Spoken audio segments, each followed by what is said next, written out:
It's recording now. Okay, so George Webb, thank you for coming on to the channel, and Clif, hi, thank you again for coming on. I know a lot of people are interested in hearing what you have to say, you both have to say. There's been a lot going on in the current events, so we'll just kind of dive right in and we'll just let this thing drift any way you want to have drift. I like the birds in the background. Sorry about that. No, it was perfect. It was perfect. One of us gets out. I just want to say, for starters, I'm just thrilled to meet Clif, and I've seen his videos, and he just really goes at it. And I think the room has, the Earth, the planet has a lot of room for people who know that their heart is in the right place. And so, Clif, I just love your enthusiasm and work ethic and your brilliance. So keep it coming. Thanks a lot, George. Thanks a lot. You know, just doing old bald guy stuff and annoying as many people as I can. Speaking of which, let's get back to your topic there of Australia for a minute.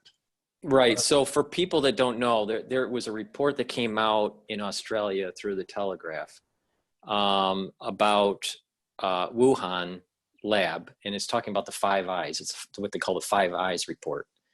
And it's talking about the Wuhan lab focused on gain of function, which is something that we've covered on this channel and everyone here has covered on. And the report seemed to focus on the CCP involvement on this weapon program, not what was going on at Fort Detrick.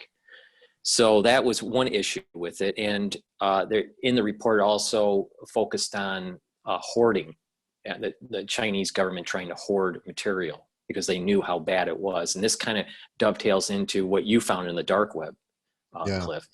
So let's just take that as one point to talk about and go with it, Clif. Yeah, one of the things I wanted to say was that we have to be cognizant of the diplomatic relationships between Australia and China, all right, that exist independent of the disease issue or bioweapon issue, because they're at loggerheads over the potential dominance of Australia by China, as China uses its money and influence to try and insert a population in there and basically take over. And that's what the Australians are fearing, and with good reason, just like the British Columbians up here in Vancouver decided that you couldn't have absentee ownership of property without paying vast quantities of tax, because things went to hell when a bunch of Chinese simply bought property and never did anything with it.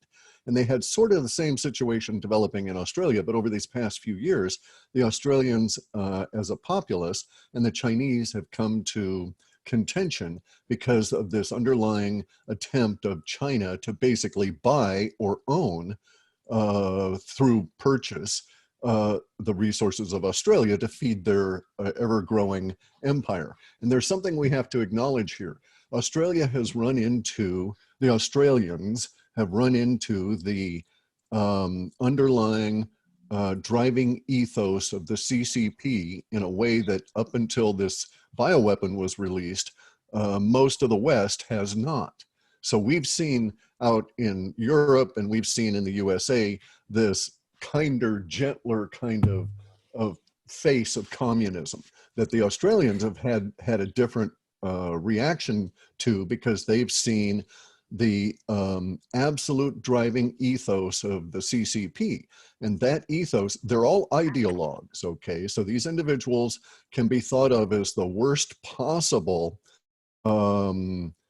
political minds, because that's all they think about. And so as ideologues, the CCP has this attitude of anything is, or all things must be measured as to whether or not they further the ends of the CCP.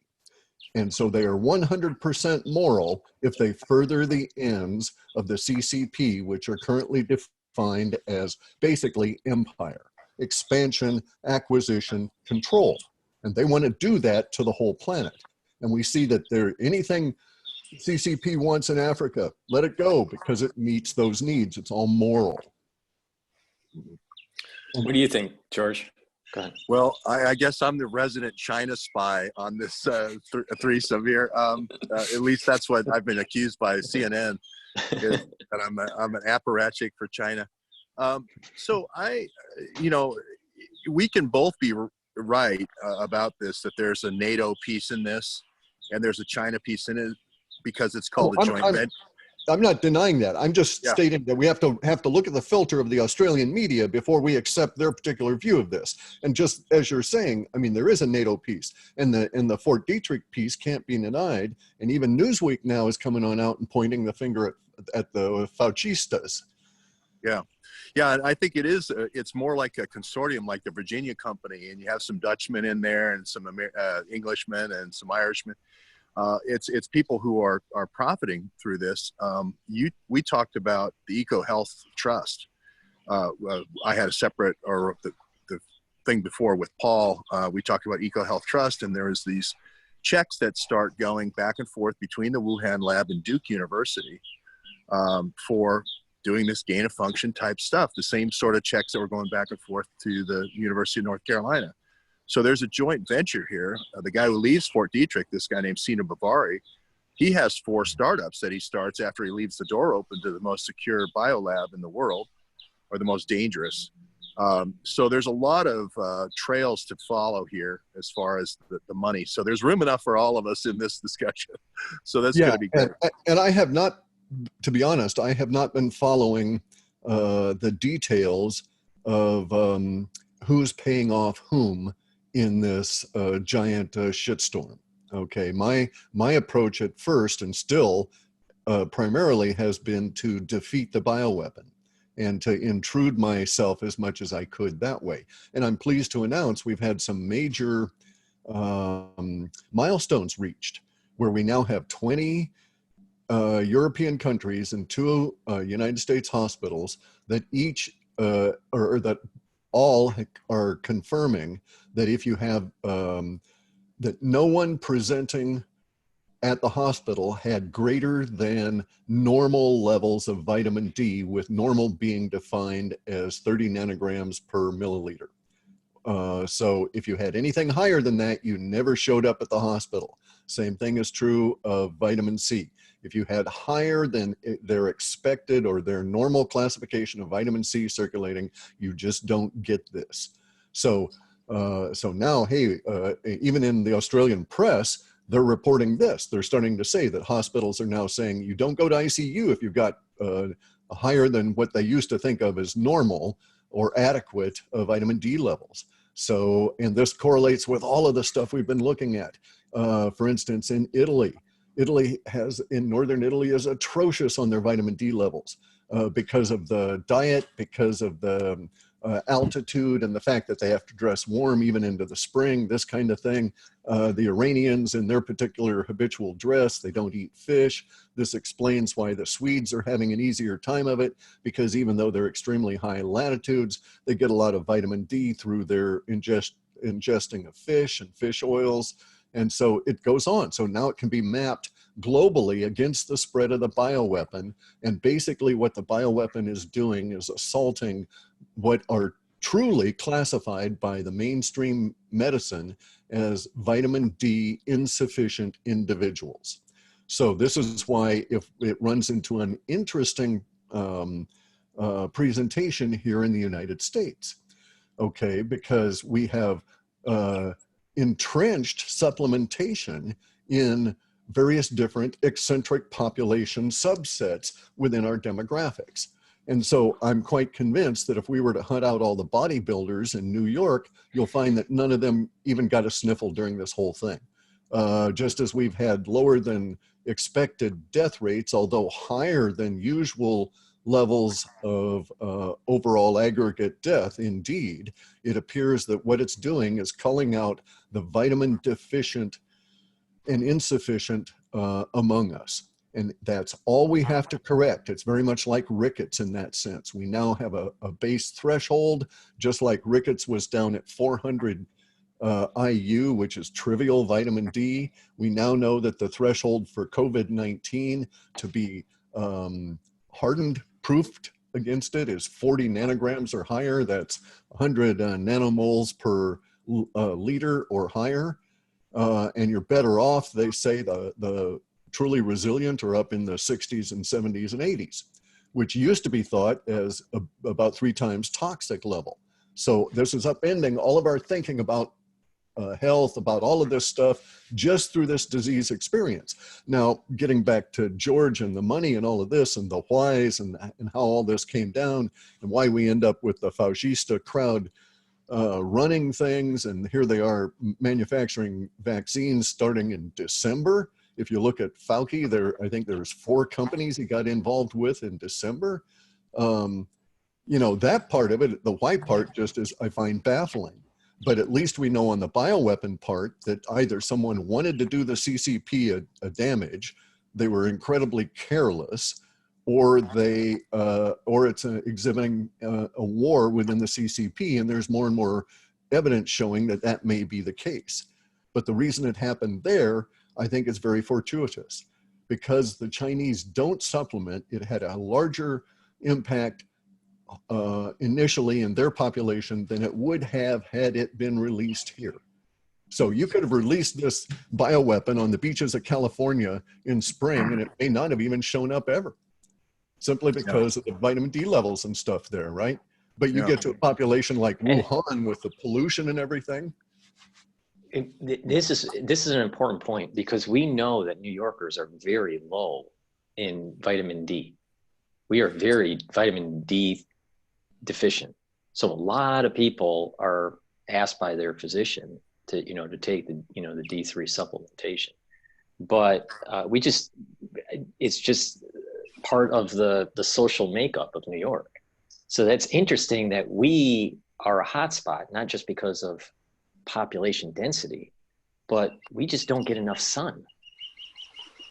Like, people out on the West Coast. Or Sweden, where they have a habit of sunbathing in the winter, right? Right.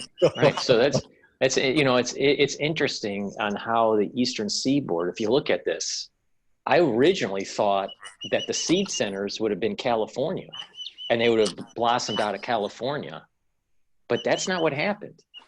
The seed center started in California, but it really exploded in the East Coast. And these are areas that are low on D3.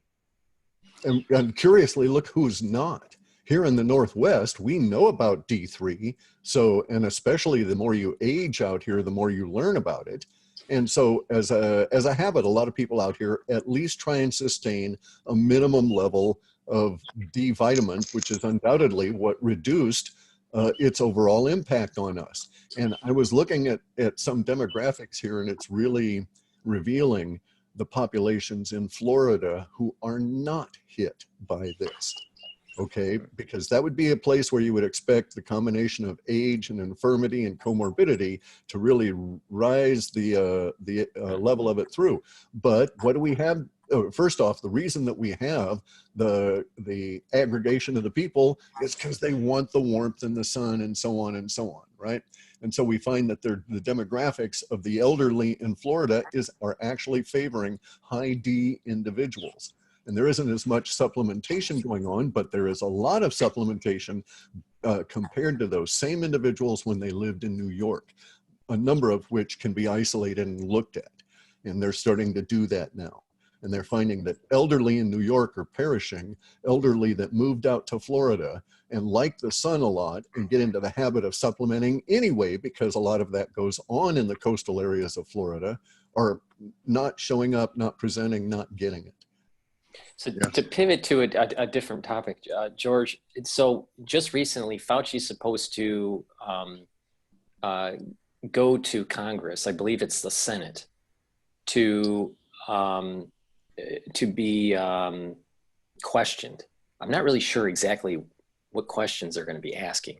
It seems like it's a hit piece on Trump and not on Fauci, right? Because it seemed as though the White House is saying they don't want him to speak to the House committee, but they're going to allow Fauci to speak at the Senate committee. So if you can expound on what you think is going on there. Sure. Can I go back and just comment on what Clif said? Yeah, go ahead. Yeah, go ahead. So I think the vitamins all were discovered as critical cofactors in key body processes. You know, they didn't know that they were going to get to D when they did vitamin A. I think it just, the first one was just named vitamin, you know, cofactor. And vitamin C, obviously very important in production of energy, ATP, you know, then the Krebs cycle, and then vitamin D, obviously with your bones, and then iron for the heme, you know, that's important. And I think all these things are good, whether they're causal factors or whether they're just correlated factors are the key thing that to ferret out. But until then, I agree with Cliff. Get out in the sun here. I'll try to get toward to the light here. Get out in the sun, and you can almost judge by the reactions from the press conferences to things like you can now go in your backyard and get in the sun on a patio, and they just have this like hysterical reaction to that no, you can't do that. You have to be inside. You know, what's wrong with that? It's almost like you know, somebody wants it to spread. Let's just remove the factor while we're gathering the evidence. Is what I'm thinking there. But Fauci, I think there's been a lot of bad press for Fauci. There was a book written about Fauci called Good Intentions by a guy named Bruce Nussbaum from Newsweek way back when, 30 years ago. And it was about him kind of secreting this whole process, this whole drug development process for his friends, and fast tracking using these army guys at these different army bases as a cohort with his cohort, Redfield, who's now the CDC director, the guy who sent out the kits that didn't work in the end of 2019. And Birx, who was his kind of Nurse Ratched at that time. So they're taking some hits. There was a Fire Fauci meme going out with Brad Pitt. And Dr. Mikovits is really blasting him on all these social media platforms. I mean, she's really going after him. Oh, Dr. Shiva. The one thing that Bobby Kennedy and Dr. Shiva and Dr. Buttar could all agree on is Fire Fauci, you know. So he is getting, and so this looks to me like okay, we need to prop you up. We have our little microphone here and platform that we can get you 10 million views. You have to look at it almost like a website platform. We'll ask you a bunch of softball questions. We'll ask some embarrassing questions of Trump. Trump got a lot of play with all these press conferences. And I think this is one of those things where they erase the chalkboard of what's gone on before and try to write some new stuff on the chalkboard. Well, so you're basically saying that from the Republican perspective, going after Fauci would be too much damage. It would create too much damage to President Trump, at least the pharmaceutical pre-election companies have to be the #1 contributor. And Trump has as his HHS, you know, Eli Lilly. So there's no, or Pfizer. I can't remember right now, Azar, if he's Pfizer or Eli Lilly. I thought it was Eli Lilly. So no one seems to be going after big pharma in this at all. See, the way I'm seeing this is that there's a concerted effort dependent on China and not focus attention on our involvement in the weapons program, which was heavy. There was a heavy involvement of the U.S. That's been fading, though, or has been displaced, that particular aspect of it. And that is that the citations in the Newsweek back to Fauci and the payment to Wuhan, supporting that lab with millions of dollars coming out in the mainstream press, is actually a key temporal marker. Okay, so the way I used to run my processes, there were groups of language within the center of these word clouds that were part of the interpretation that were basically really good descriptors. And if they showed up, the other stuff in the sets would also have a tendency to show up. So it was set mechanics, right? And I would use these as temporal markers.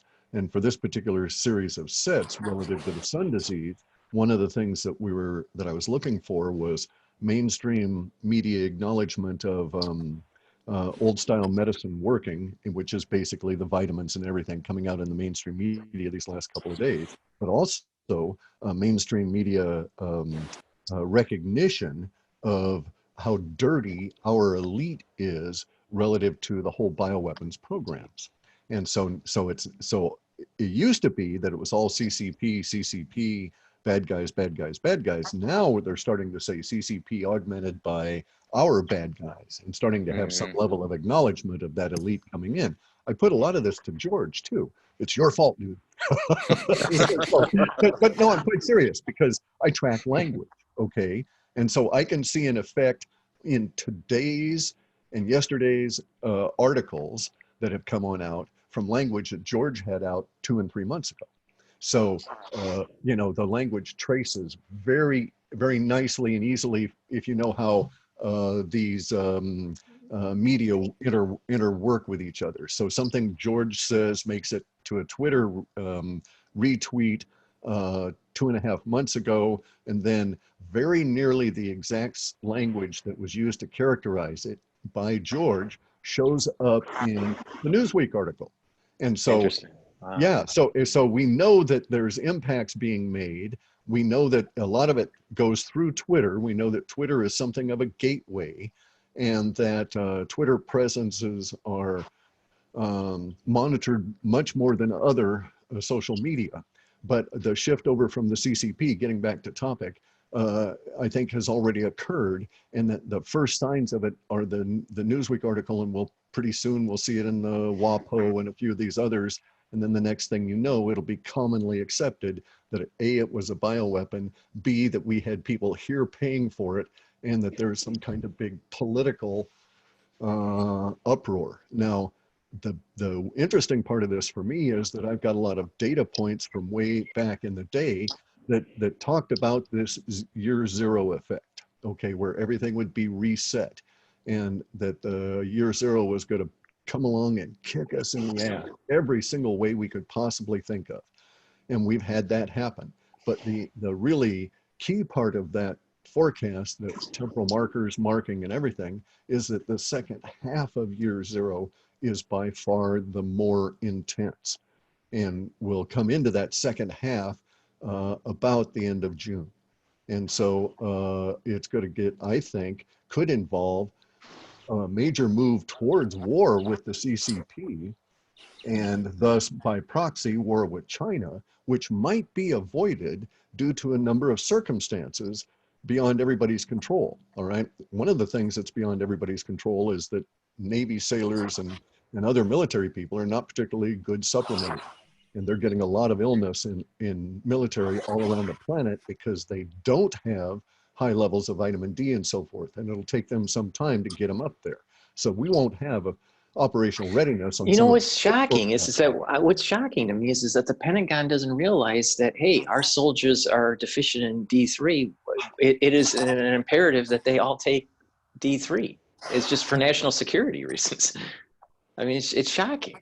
Yeah, well, they're academics. They're academics. You know?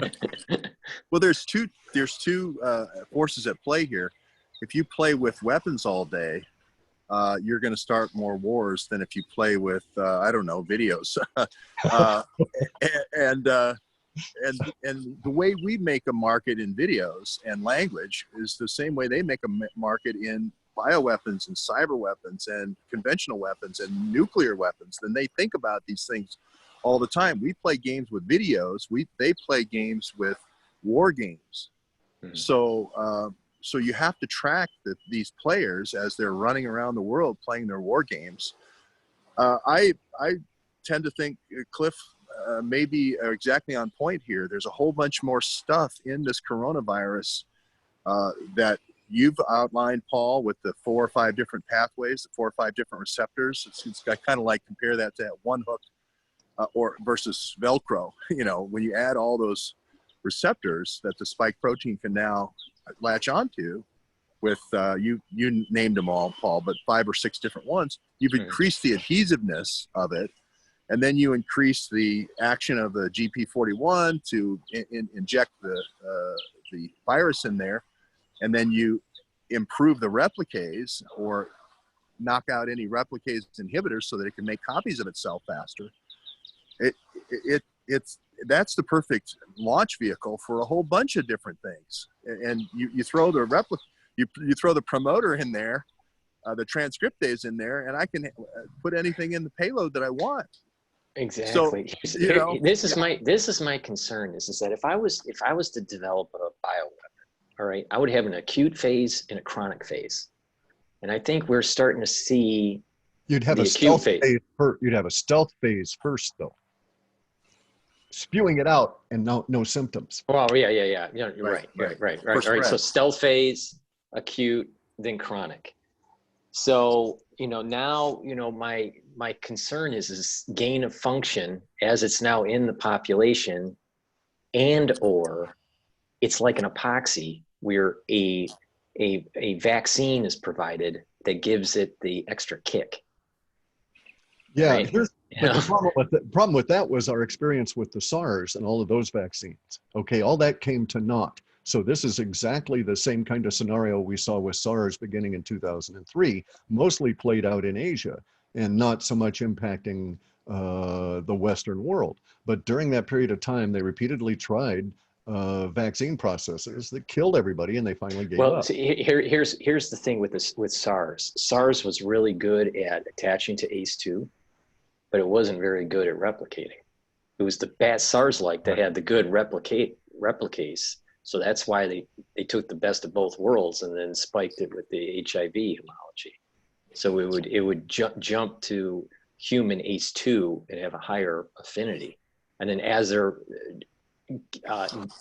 giving this more gain of function, they start developing more affinities to the CD147, which is the pathway that is infecting the T cells and the red blood cells, the CD209, the CD299, and the GRP or GPR 78. So, these are all like really important receptors, and three of them are very, very prevalent in the immune system. And that's why I think what I call the chronic phase is involving the immune system and how other diseases will pop up, and we're just going to be running weak. And this dovetails into what you were saying, Cliff, is that if you have the right supplementation, you're not as susceptible because your immune system is at full charge. Well, it's when people have a lower charge battery for their immune system where they become more susceptible to something like this. And well, that's when they actually, I think, become part of the bioweapon. They become involved in the creation of it within themselves and the spreading it out. And that's part of the design. Yeah, exactly. This also brings up the C60 issue, right? Because all of the pathways that I've seen with this thing all come down to the interference with the superoxygen, right? The creation of the reactive oxygen species at a huge level. So it's never really was pneumonia focused, never really was lung focused. The disease uses the lungs into the blood. It's entirely blood focused, but it's an interesting kind of focus within the blood itself, this vaccine. You can tell I've started taking virology. I'm really starting to get into this shit. But okay, but here's what's going on with it. It's actually interfering with the ability to reduce superoxygenated species within the body by shutting down both the SOD pathway and the catalase pathway. And when it shuts down the catalase pathway is when we get the iron dumped out into the blood, okay, the ferritin creation. And it's also shutting down the SOD pathway, so there's no way for your body to do the oxygen carbon dioxide exchange anymore within the blood, and that's why you start going into this hypoxia. But the hypoxia has what they call a happy component to it, where you can have very low functioning lungs. They're saying now, some of the doctors are saying down into the 70s in terms of oxygen in your blood, but you're happy. You don't really feel symptomatic at all. And that's when they started seeing the opportunistic pneumonia and that kind of stuff. So it was never the pneumonia that was driving any of this. All that was misdiagnosis by the allopaths when they first encountered it. And as somebody that had 30 years of misdiagnoses with a rather obvious colon cancer, I feel for these individuals, but I see that it's part of our mainstream medicine system that diagnoses is really poor. especially in emergency rooms and so on. They're just there to keep you alive. They don't know how to do diagnoses. If something gets inculcated into a protocol, you're screwed because that protocol is applied beyond any and all reason. And that's why we had all the people with the ventilator problems and all this sort of thing when it was really a hematological issue relating to the oxygen transfer. So really it's a blood disease. And guess what? Vitamin D is actually a steroid that relates to, of all things, and is called cholecalciferol. And it involves the relationship of calcium in your blood and iron in your blood in vitamin D. And what does vitamin C do? It coats the entire endothelial system and participates in protecting the endothelial layers. So no wonder this kind of stuff works. And now we know why, relative to this part of the disease, why things like chaga work, okay? Because chaga is exactly a replicase inhibiting substance, especially for anything that has an HIV tag on it. And so under the circumstances, it actually acts as a preventative. There's two parts of a component you must have in order for your cell to become susceptible to a virus. It has to be susceptible, that is to say, it has to have one of the receptors that the virus can attach to, but it also has to be permissive and have both the material and the giving the permissions to the virus to do the replication within it. And the chaga takes that last part of it out of it, and the vitamin C protects the first part. So so in concert, no wonder they did really well. But the bioweapon, I think, was designed well, but is truly rather weak once you have this level of knowledge. Yeah. So I will play the allopathic doctor, even though I'm not one. I have a sibling, not a sibling, a progeny, that is. And I agree with everything you said, that these pathways are the key. That's usually the signal to disease. We're not saying here, I think, that this is the only cure. We're just saying if you leave the door, completely open, and if you leave the door open to the disease, you're more likely to get it. If you close the door, you're less likely to get it. They bust in the house. And I would go along with this idea that if you follow the money and follow the science, you come about a kind of a triangulation that kind of focuses you. If you know, for instance, that this guy that left the lab, and you look at his startups, one of them was Ebola. If you remember, the Ebola also was responsive, the remdesivir that's now being used for, Fauci's going to go up there and push it for this instead of hydrochloroquine. It was responsive for, I believe, malaria, or there's other malaria drugs that they know work. And that's why I think, just pilloried Trump for talking about hydrochloroquine. It kind of blew up the plan. This idea that you can go to, like Clif's saying, is the first thing you do is vitamins are cheap, do those first. Then go to the cheap generics that we have 30 or 40 years history before you go to the Fauci fast track, which is the untested track and also the much more deadly track.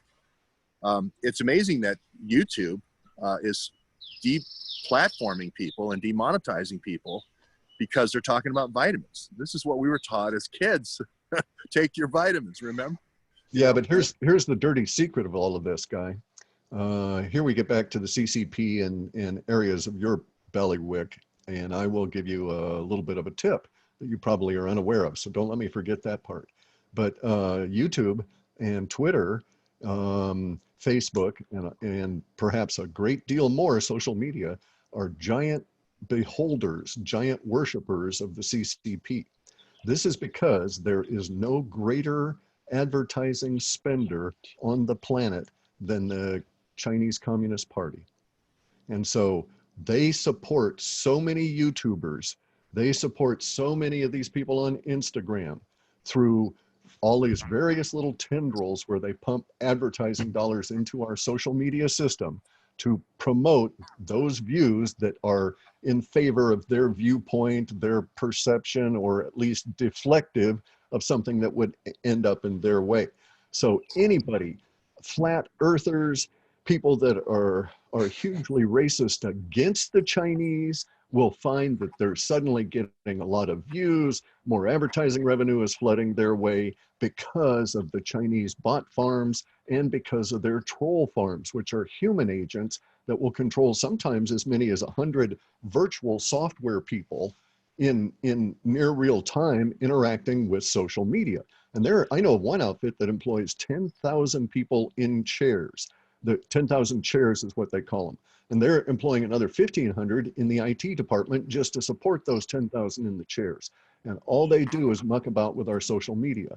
So YouTube does what it's told because so much advertising dollars can just disappear like that. And so that's really a nasty bit. Now, here's the little tip for you. The same kind of whistleblowers that we see above ground here, talking about Google and so forth, exist on the deep web. And they talk about the dirty deals that are going on within the finance and other aspects of the, of anything going on. But some of them at the moment are, of course, focusing on our little bioweapon issue. And so I have a hint that may be accurate as to what the evidence is that Trump refers to, right, about all of this. Because I'm told in deep web Dropbox kind of chat room places, and I've seen the discussions, but I'm told in these discussions that what they've got is an exact sequence of CV-19 that dates from pre-March 2019. Yeah. Pre-March. And it has a number of names affixed to it because it was part of a contract. Yeah, well, that would square with this Dr. Bavari coming out in November of 2018 in a paper saying he thought the next big virus was going to be a bat virus. And yeah, because he was going to build it. Right. And so that's what I'm saying, where science meets business. You just look at what are his 4 startups, and then out of the University of Nebraska. And remember, they have a student exchange with all these students from the virology lab in Wuhan, flying in and out. After Trump bans the travel, they're coming in, so they have to have some kind of state sponsorship there. It's with Stratfor there in Omaha. And he invests in Pro Transit. It's a nano tech company. If you have a binding, ligand, an antisense basically for the antibody, an antisense for the mRNA, you can attach something to it to make it light up so that you could see it. Radiologists can see it, so you can see the effects of where the virus is going. Sort of like they put a GPR protein sometimes in the genome to light up where things are going. So that's one thing. The other, so if they don't really understand the physiology, the pathophysiology of the virus, so that's one area he's in. Another area he's in is this kind of development of the cure, the treatment. Another area is the vaccine, two in the vaccine. And Fauci's the same way, as you mentioned, Cliff. He's starting 4 trials on supposedly January 11th, but really in December after Gilead gets the vaccine approved. He's off to the races at the Fauci fast track. And he doesn't tell Trump. Well, Trump is informed supposedly by Peter Navarro sliding a memo across the desk under Trump's nose, and Trump's supposed to holistically sense what those words are, that there's a potential 2 million people are going to be killed. But somehow Trump does the travel ban anyway. So I look at I try to do that intersection, that Venn diagram of science and business, and figure out this is where I would predict the next attack's coming from. It's terrible that we've got this world where we're here discussing, people that are batshit crazy. Literally batshit crazy. Literally batshit crazy. So what's George? What's your take on this whole warp speed, Operation Warp Speed? The Manhattan Project for finding a virus and a cure and a treatment. Yeah. It's very reminiscent of the Manhattan Project. One thing they loved about the Manhattan Project is if you scare Roosevelt enough, if you get Einstein to go in as the figurehead and scare him enough. I can't remember which guy wrote that letter. you can get unlimited budget. You can get anybody you want for your project. If you've got a I thought the story was is that Einstein wrote the letter and Niels Bohr gave the letter to. Yeah, I think you're right on Roosevelt. those two things. But there's another third person who was doing the cyclotron at Columbia. That's Oppenheimer. Oppenheimer, yeah. Oppenheimer was at Los Alamos, but then there's a guy even before that wrote the paper at Kaiser Wilhelm Institute. I'll think of it in a second. It's like you mean the guy with the silver for the got all the silver from the Treasury to build the cyclotrons somewhere near Princeton there, right? There was one at Columbia on about 82nd Street, I believe, in the basement. But his name was kind of ended in the CZ, kind of that Polish name.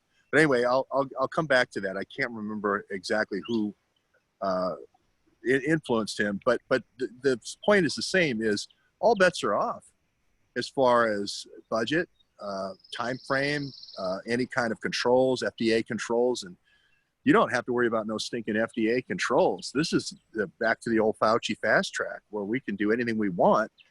And there's limited liability. The vaccine court has been talked out a lot about with the limited liability. And it's really kind of like bioweapons testing bonanza. And hey, there's got to be some unsuspecting population around here somewhere. See, my take on this is that we'll probably have a second wave, and it will force the issue where Trump is worried that we'll lose another $4 trillion in the economy. And he's going to go, you know what? I'm just going to do this forced vaccine program in January, February with whatever we got. And that's going to be this Moderna messenger RNA platform. And lately, I haven't heard in the news about distributed bio, which seems to be something that Fauci doesn't want, which, right. Cliff, what's your take on this? I don't know. Okay, so I've always had issues with plans that are afoot and the manifestation of emerging reality. All right, so my view of things would tend to suggest that there's going to be another very large hard wall that will hit us in June, and that this hard wall will not necessarily be the second wave of COVID here.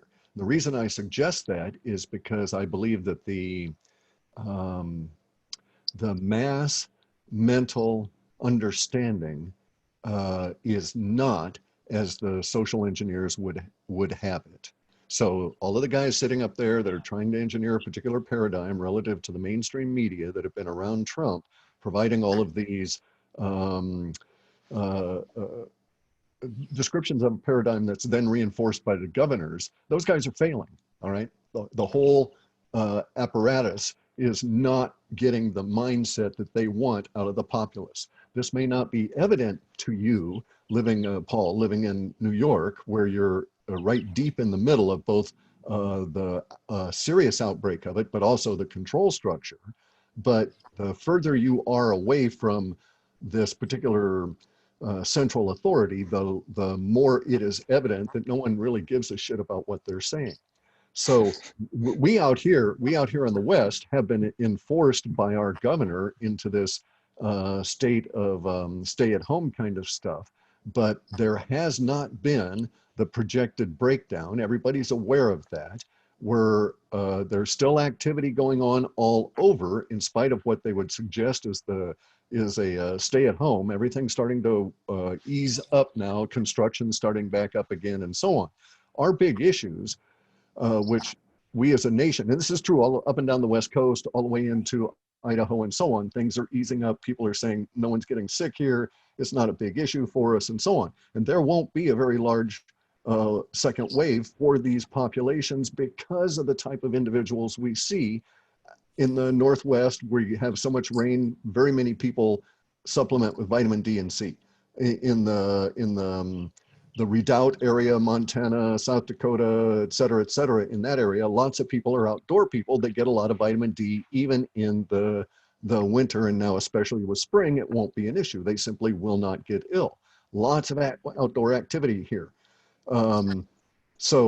And now we're also getting we get the mainstream media reporting about this direct 100% link between the ICU visits and death relative to your vitamin D levels coming out of both Europe and USA hospitals. That's going to catch on really quick because were a lot of people that were already keyed into the whole let's supplement and harden ourselves against it. Now we have a number we can peg to and strive for. And I think that the machinations, the plots and so on have run into a bunch of really soft spots where they're not proceeding and they're not really sure why it's not proceeding, and some very hard walls where they're getting really hard resistance on this. And that's going to seriously build as we go forward. In my particular area, I do not believe that it will be possible for them to sustain a lockdown through summer. And this is going to be especially true because I don't think it can be ginned up that there will be a second wave. And now that we understand that if they had released this weapon here in the US first, we would never have had the death rates that they saw in China because we are hardened against it. So many of our people do take vitamin D supplements and get sun, et cetera, that it would have presented an entirely different demographic. And the world wouldn't have gotten batshit crazy until it had gotten into China and Iran and Italy, where we had very low vitamin D levels and very high death rates. And so once we understand this is like rickets and get that kind of information out there, the balloon empties out. There's no more fear. You know, you can say, yeah, take your vitamin D and you won't get CB, right? And so once we have little sayings like that, then we get onto it and we get beyond it. But our big issue is going to be the war with China, which has to come about because the CCP is in very pressurized, dire circumstances and have been for a number of years, and it's all come to a head, and they are either the participating victims or victimized participants of this weapon in that it was released without their knowledge, or they released it themselves, the CCP did, in order to cause their opposition all kinds of chaos and create all kinds of problems within China, bearing in mind they don't really care about the rest of the world. So it's within my understanding that the CCP would quite happily consider it a moral act to poison many millions of the Chinese populace if it allowed the CCP to overcome a counter-revolutionary effort within their own ranks.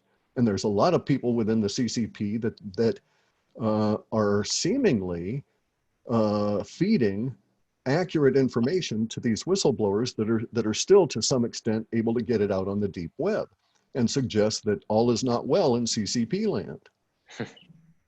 Yeah, well, that I think you have hit on the common motives between all the governments of the world and all the people of the world, which is anything which would spur on medical martial law or medical surveillance is a good thing. And that's one thing all of we governors, government types, elites can agree on, that anything that we can do to shelter people in place and come up with the little quantum dot or the little chip that talks to the phone when they, hold it to their ear, and then connects to the 5G tower and connects to the Internet of Things, and we can correlate our satellite. That's all good for everybody. I'm going to take you to task though on this, guy. I've worked in the phone industry. Okay. 5G is shit. It's absolutely terrible. It's hugely expensive, fantastically unable to be maintained, and it does not work the way that the conspiracy crowds think. Yes, they use the word beam forming within the transducers, but it's not actually moving any little things inside the transducer at all. It's wave shifting within the millisquare sections that broadcast out the microwaves. And this is how they connect to your 5G phone. But it doesn't mean they can actually zero in more energy on any given phone. It's still a broadcast media, and all they're doing is picking up signals. But yeah, I'm not in that. Cliff. No, Cliff, I think that the point that is being made is that the 5G infrastructure is going to lead to Big Brother. Yeah, okay. Like we've never had before. I'm not in the camp that says the 5G will melt your eyeballs. No. I understand that. I'm just saying that the 5G infrastructure will not exist. It'll never happen. And the reason it won't happen is a combination of the economics and the technical. The technical is that it requires a huge amount of money to build the thing. The little 5G waves are so frequency high that they're power low. And so you got to put a lot of power behind them to get them to go at all anywhere. Anything in the air disrupts them. So it's hugely expensive. And there's no payoff on the other side. Very, very few people have a 5G phone capable of taking advantage of it. And now with China out of the picture, there won't be any more 5G phones being developed to meet the needs of the network. That's what I'm saying, that they won't have a new 5G Apple phone. There won't be an Apple 15 coming out in a few years from now, right? Or a new Samsung Galaxy 15, because we're going to get, because of the demand destruction that's already happened. And so here's our problem with the scenario you're presenting.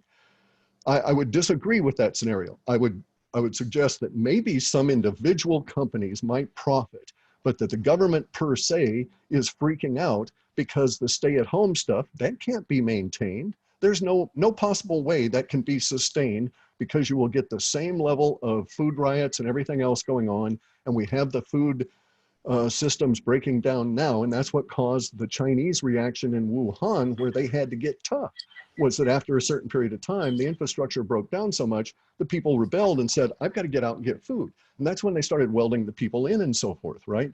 You can't do that here in the US. And now we're going to have a situation where you're going to have some states that are open and others that are not. So you tell me what's going to happen if there's food shortages in New York City, but it's known that there's open grocery stores in adjacent states, right? You're going to have all different kinds of things that are going to be occurring here that the governments are not able to control. And government control, I've worked for government at an IT level. And my father was in the military, and he was worked his way up from battlefield in Korea all the way up to Johnson's aide to the Pentagon, okay? He was in Vietnam for 3 tours. I've seen all of this from the inside for 17 years, and I understand how these organizations work. There are not enough military personnel in the United States, including the National Guard, to maintain the level of control that you might think needs to exist for our population. So let me put it in perspective. The Chinese routinely move 20% Han Chinese into any area that they take over. So in order for that ratio to exist within the United States, any given state would have to basically have 20% of its population responding to directly under the control of Washington, D.C. And if we look at how many military there are that can actively do things as opposed to simply typing something in a computer, we find that we have about 1% relative to the size of the population of an effective military. So the military can't be considered anything more than a delusionary threat. It only exists in our minds. As soon as they run into a collision with the populace, our military loses unless they bring out heavy weapons like carpet bombing, that kind of thing. Are you familiar with Jeffrey Prather? No. Okay, he's an ex special forces guy, but I was on a radio show last night with him and Michael Deacon, which was fascinating, you know, his perspective. But he basically, I asked him this question: would the military go after American citizens if they were starting to revolt with this situation, you know, with forced vaccines or whatever? And he said there are so many people that are what he called oath supporters or oath truthers or something like that. Oh, that Q? Well, he was tying with Q. Yeah, he was right. linking lists with Q. But basically he was saying that the oath that a military officer or anyone in the military says is to uphold the Constitution. Right. So he doesn't believe that the military will go after the citizens. I would agree. They would stand down. So I'd like to respond to Cliff with a couple of things. So what I believe is, if you look at what DHS is trying to do now, it's stuff that's happened on the battlefield for the last 20 years. The technology that's been developed, if you want to see the future of DHS technology, look to the battlefields of Iraq and look to the battlefields of Afghanistan, because it's the same job of surveilling and finding the enemy and keeping track of your good guys and not blowing up your good guys and droning the enemy. right? And there's all sorts of technologies they've been working on the last 20 years, the nanosatellites, low Earth orbit satellites, the smart dust. These have been out a while, but the idea is dust the enemy, track them through a whole host of different technologies, and drone them, find, fix, and finish. So that's... Yeah, okay, all right, but okay, so I'm sorry. Well, I'm not making this up. I mean, this No, is no, how no, no. I know about this stuff, but see, here's the Yeah. thing. I know this from an IT level. Okay, so I used to work in telephony, so I know that 5G failed in Wuhan.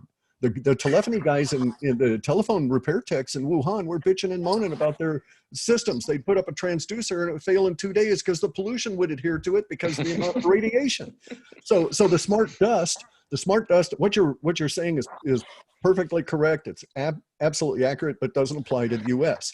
Those things that work in Iraq, those things that work in Afghanistan won't work in New York City. They won't work in the plains of the US. They won't work here in the forests of the Northwest. It just isn't going to happen. You can't smart dust us because so much moisture in the air. Because of the trees, you can't use thermal seeking imaging. Satellite imaging doesn't work. And so there's all these different kinds of parameters that we know don't work here in the United States, that won't. And you're quite correct, but they sell this picture, and they sell it to the point where it is pervasive in the conspiracy movement. The idea that there's smart dust is what I think led to the idea of intransient, or what I call non-corporeal, non-material AI that got loose. All of these things are accurate, but they're not going to work here. And our soldiers know it if they had to apply it. Like the big machines, the 5G crowd dispersal things, those big transducers, a single, well, I won't get into how easy they are to disable, but they're simply not going to function in New York City because of the amount of the bricks around there, the windows and everything, the height of the caverns they're trying to operate in. They will not function. The blowback, the backscatter will destroy the people that are operating them. And so it won't work on large crowds in those circumstances. And to prove your point, Cliff, even General Powell, when we were going into Iraq, this was Iraq 1, it was Desert Storm. He said the battlefield was perfect for a tank war. Yeah, because because he didn't have to go around trees. It wasn't a jungle. I mean, Right. they could just blitzkrieg right through Iraq. I mean, it was, no such and thing that's as exactly March. what they did.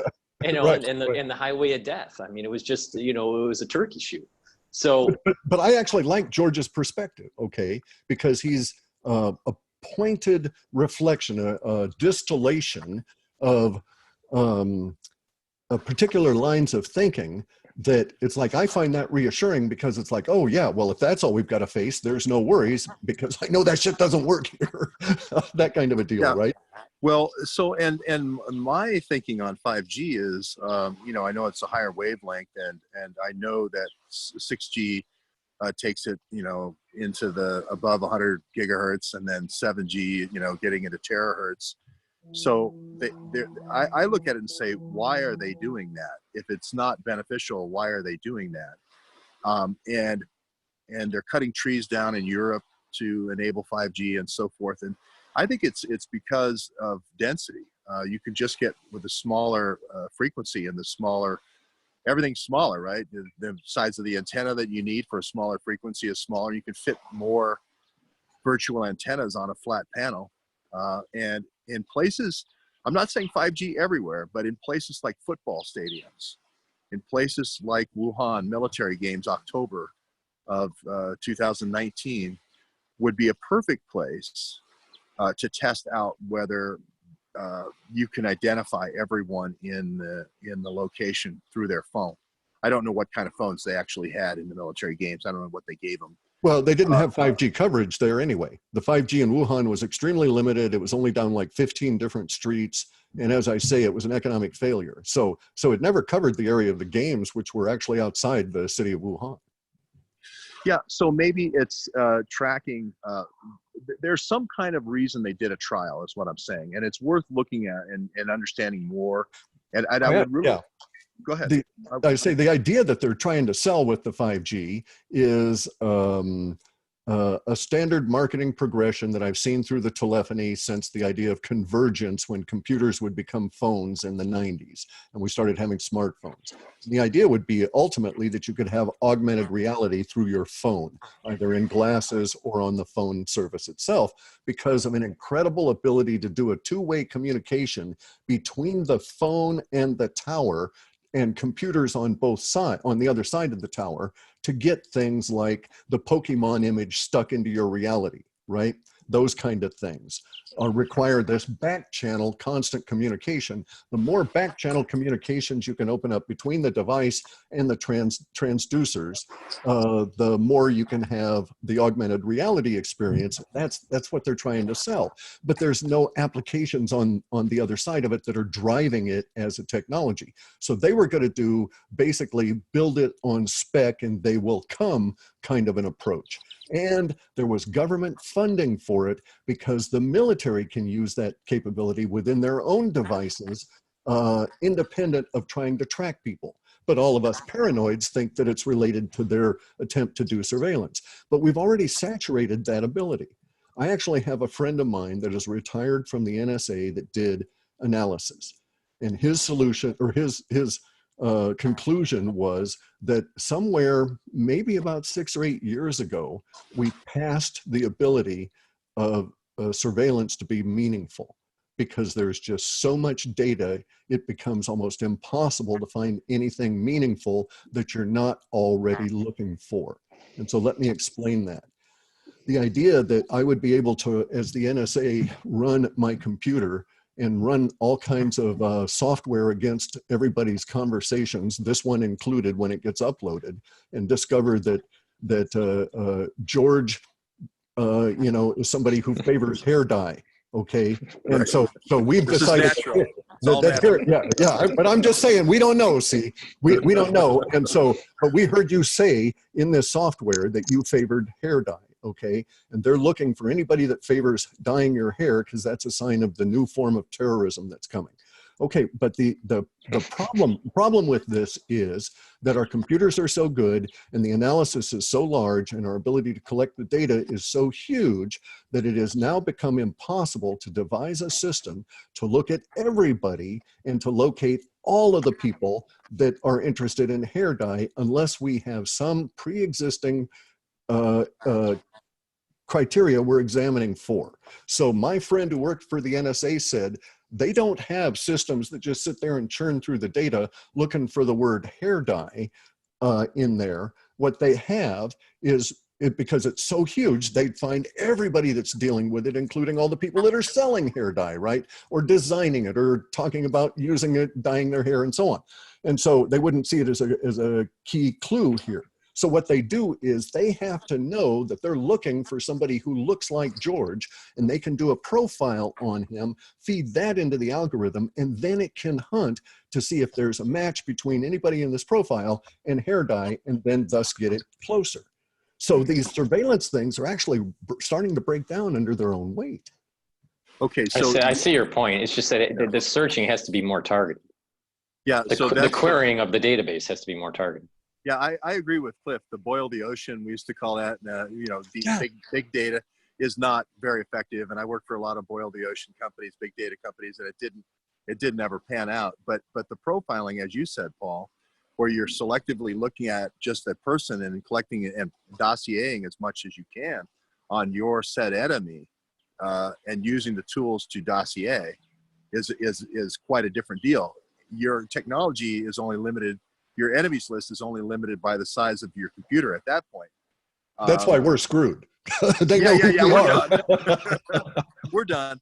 But I also want to throw in the human component here, because wherever you have a failure of the you know, SIGINT or your your instrumentation intelligence or whatever, your GeoInt from satellites, wherever you have failures, that's where human kind of is the person caulking the gaps. And you have these Navy reserves or whatever reserve corps, Blackwater or quasi-military groups out there to collect the human wherever you have failures. So they're always working on improving. They like the technical solution. They like the big data solution. They wished it worked better. But I do think there's a lot of dossiering, if you will, going down that narrow path that does happen with these tools. So I like to keep an eye on it, and especially Wuhan, especially October, the military games, what was happening with 5G. I don't know why I know that's important. I don't want to boil the ocean with the whole world, but those last 2 weeks during those games, I'm really interested on which 15 streets those were. Well, you can actually find that out. I mean, it's but mappable on the telcos. There's a few apps you have to watch out for that say this 5G is active network here, this 5G is active network here, because those apps are just talking about the marketing concept where they're selling 5G stuff being available. But I just happened to have read a bunch of telco reports because I was in the telco business, and I was fascinated to read that pollution was the enemy of 5G. I knew my local environment with high moisture levels was the enemy because it's a microwave. The 5G at the 520 hertz and high, or 20 hertz and higher, 20 gigahertz and higher, is a microwave, and it's going to glom into water wherever it gets, and it's going to disrupt the signal. And so the people that were marketing the stuff in Wuhan were just bitching and moaning and raising hell with the techs trying to get their demonstration rollout to work. And that was about as far as I followed it, because shortly thereafter, I started getting the impression of the disease and wasn't that much interested in the 5G at that point, because I didn't relate it, to be honest. You know, I knew the 5G wasn't causing it. Let's say this. You have a bunch of these drones on a ship, aircraft carrier somewhere. And so instead of the aircraft carrier holding 200 jets, it holds 10,000 drones, okay? And now let's say a group is marching on Washington, D.C., let's say from Pennsylvania, just to go from where the Whiskey Rebellion came from. Okay, what I want to do is I want to disable them. I want to spray them, either with a sarin or some type of gas, some type of go-to-sleep gas. You know, poppies will make them sleep, flying monkey type gas, right? So that then they can all be arrested in their sleep, and they wake up with handcuffs in the back of a paddy wagon, let's say, and they go off to some FEMA camp. So I'm not talking about full use of the technology, more the low intensity use. You can have a high intensity use in a battlefield situation where you say, no, we want to take this oil field, go ahead and, you know, use a full intensity sarin gas on them, but then an attenuated sarin to say, okay, the poppies will make them sleep, and then take them off to the FEMA camp. There's a lot more Americans that'll pull the trigger on that. And I don't remember, once it's a remotely flown drone, I can have a whole bunch of people in Pakistan flying these things. Sure, you know, sure. And I wouldn't dispute you on that at all. I mean, you could scenario an idea that such a thing could occur, and you could have that happen. But there's a lot, again, I mean, you get down to the technical details. Drones don't have very much of a range. They're easily disrupted by other kinds of radio stuff. And the first time you hear about 10,000 people getting knocked out and disappearing on a march, on their way to a march into Washington, D.C., that's the first shot. That's the day that you got people out on bridges around here setting up checkpoints and saying, are you from those bastard federales that did the deed back where, you know, remember the lexicon, right? That kind of thing, right? Yeah. Because with the internet, you cannot have it both ways. So in order for the Homeland Security or any evil players to run a scenario and have absolute control, they need the technology. That makes them vulnerable to the fact that the technology provides communications between people and access to it by people like myself. And I'm lazy compared to a lot of these crackers and hackers. And so you'll see all kinds of stuff come on up. You'll see those drone tracks. You'll start getting people that will have plotted the drones on the shipping, on the AIS system. They'll know what ship it came from, all of this kind of stuff, George. So yeah, well, I think that's good. I like workshopping this because I like to know that there's countermeasures that are public and open source that they have to think about, because it makes deployment, it puts off deployment. So let me get this straight. There's people there'll be one day an app that people can use their iPhone that's tracking you, but you could use the iPhone, hit the app. It'll tell you where the drone that is in your city, so you can go and shoot it out of the sky. I don't think these drones you'll shoot out of the sky. I think these are high enough that they're. Well, you know, the point I'm making is the drone I see that flies over the East River and the Hudson, it's low enough where if you had a rifle, not a shotgun, but if you had a rifle, you could hit it. But see, that's going to be a big crime, you know, and these are going to be the good guy drones. They're the surveillance drones. Well, you know, here's the problem. You know, here I view it as a civil liberties issue. You know, it's unlawful. You know, search and seizure is how I view it. You know, why should they be able to surveil me? You know, in New York, see, people don't really realize it's different in suburbia. In New York, they can drive this down down the street or an avenue, and they can see you.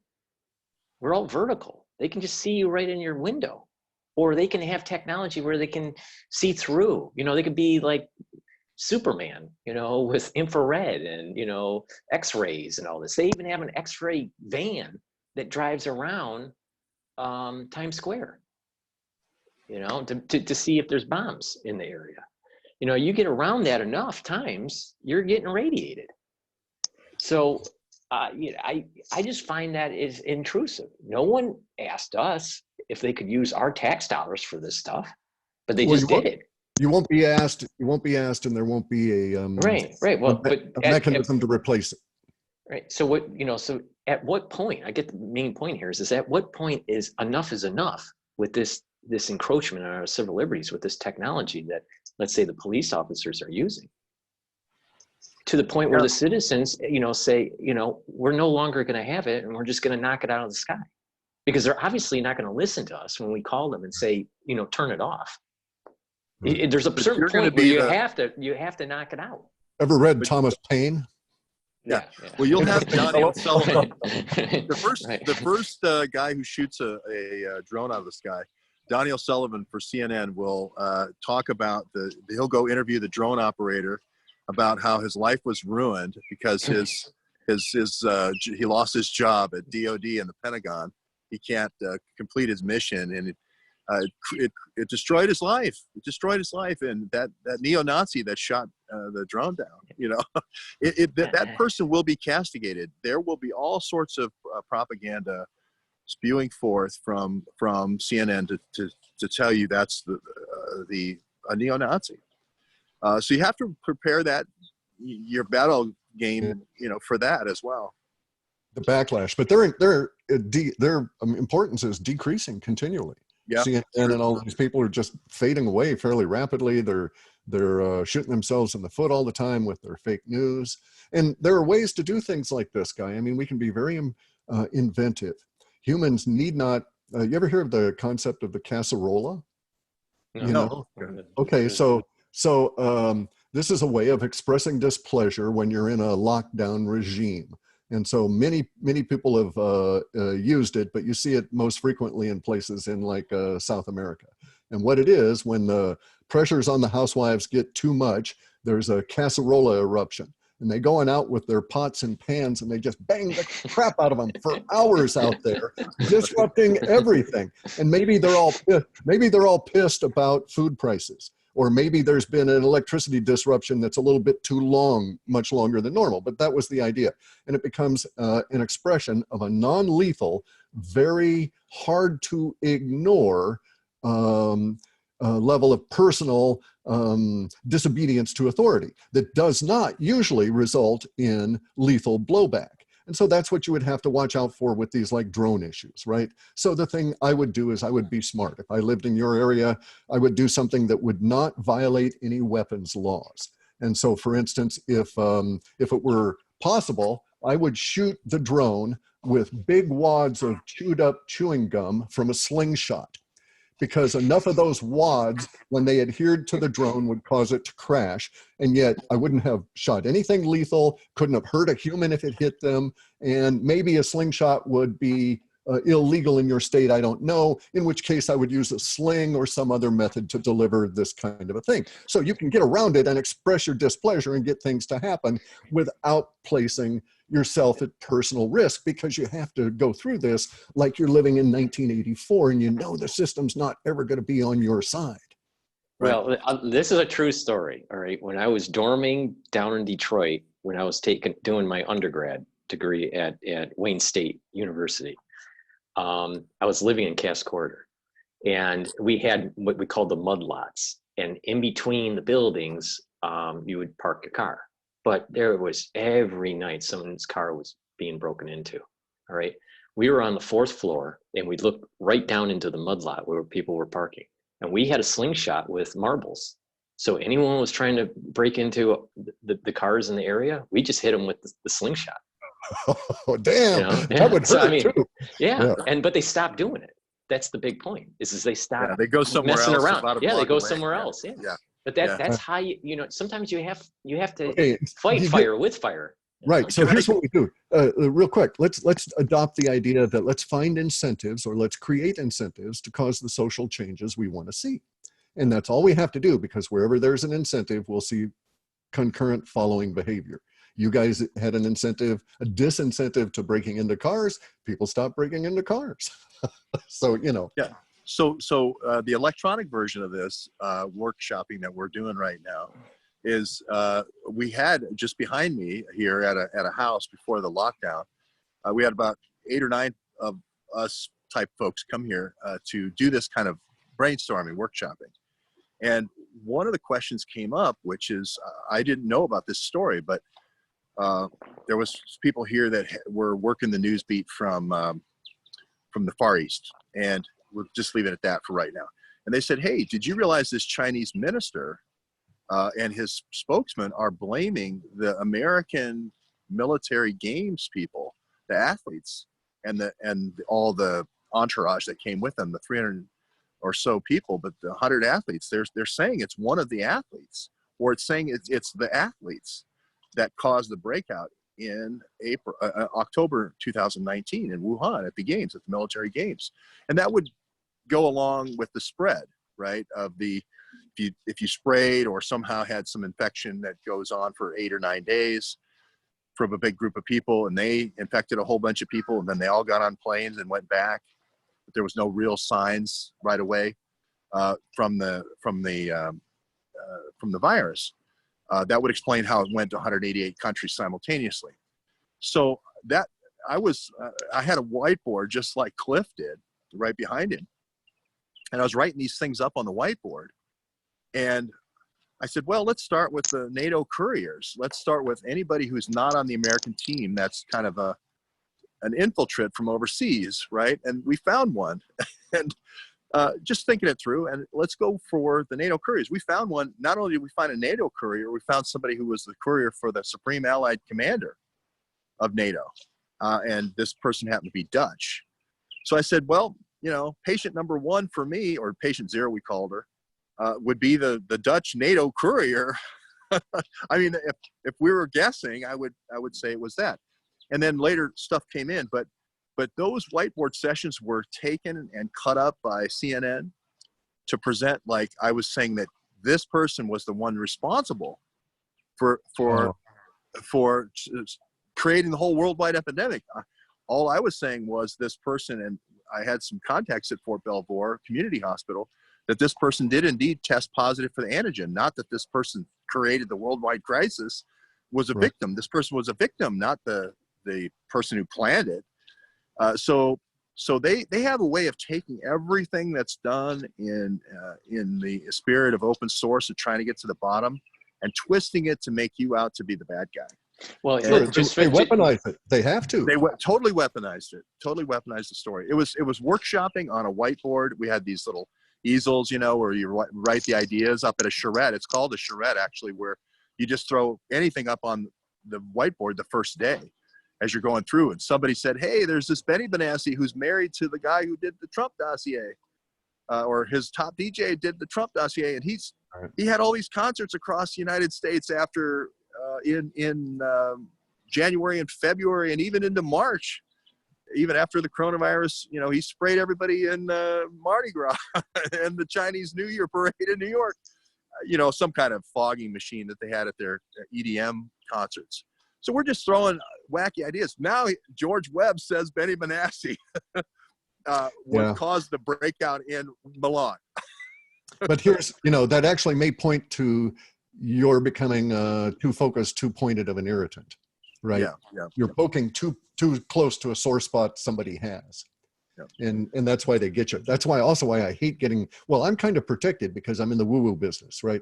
And so no one gives a rat's ass about what people think, people that are involved in UFOs think about anything really. So I can say almost anything I want, and usually I get away with it. Twitter took offense to my trying to say that vitamin D and vitamin C were proof against this disease, and that it was a bioweapon, and warning people. And so, but George, that's the real problem that you face. Okay. You've still got years of productive work ahead of you, and you will become increasingly flammable as you go forward, in the sense that they will increasingly point your own words back at you. And there's some rules. You're going to have to adopt protocols, I think, in terms of, it would be wise, I think, to adopt protocols. And not name people or not place yourself in a position where you could be, maliciously sued, however false the suit might be. It's still annoying, et cetera, and ties up your time and effort, right? Yeah. And next time, Dutch courier, Dutch NATO courier, not. Exactly. Look at how CNN does it. Yeah. U.S. intel sources. It's okay, guys, who are they? What agency? Where'd you find this out? Blah, blah, blah. They never say any of that. They never. It was the Uber driver. There you go. Right. It's the barista at the DOD. Yeah. We actually had a case where the top consultant for Debbie Wasserman Schultz and Nancy Pelosi on Capitol Hill for 16 years, transferring terabytes of information, starting all these companies to Pakistan. They actually seriously presented him as an Uber driver, and said the reason they needed, when he was, after he was indicted, the reason why he needed a bigger radius to travel is because Uber, he needed to take Uber rides. He has motorcade treatment when he helicopters into Pakistan, but he's an Uber driver here. Yeah. Let me divert real quick to something, sure. C60. Yeah. Paul. Okay, so I've been talking with Ken Schwartz about C60 and its relation to COVID. And the reason that the people that are taking C60 are not presenting, they're not showing up with the disease.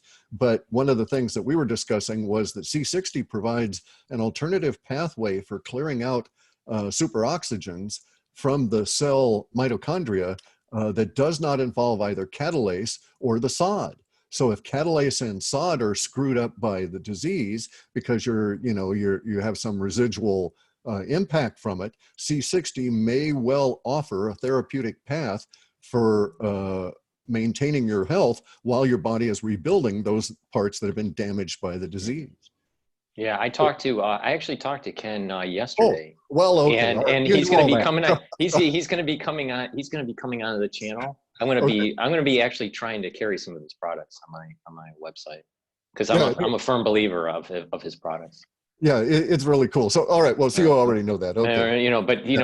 But he didn't actually bring up that pathway in terms of COVID. Yeah, and he has to be careful.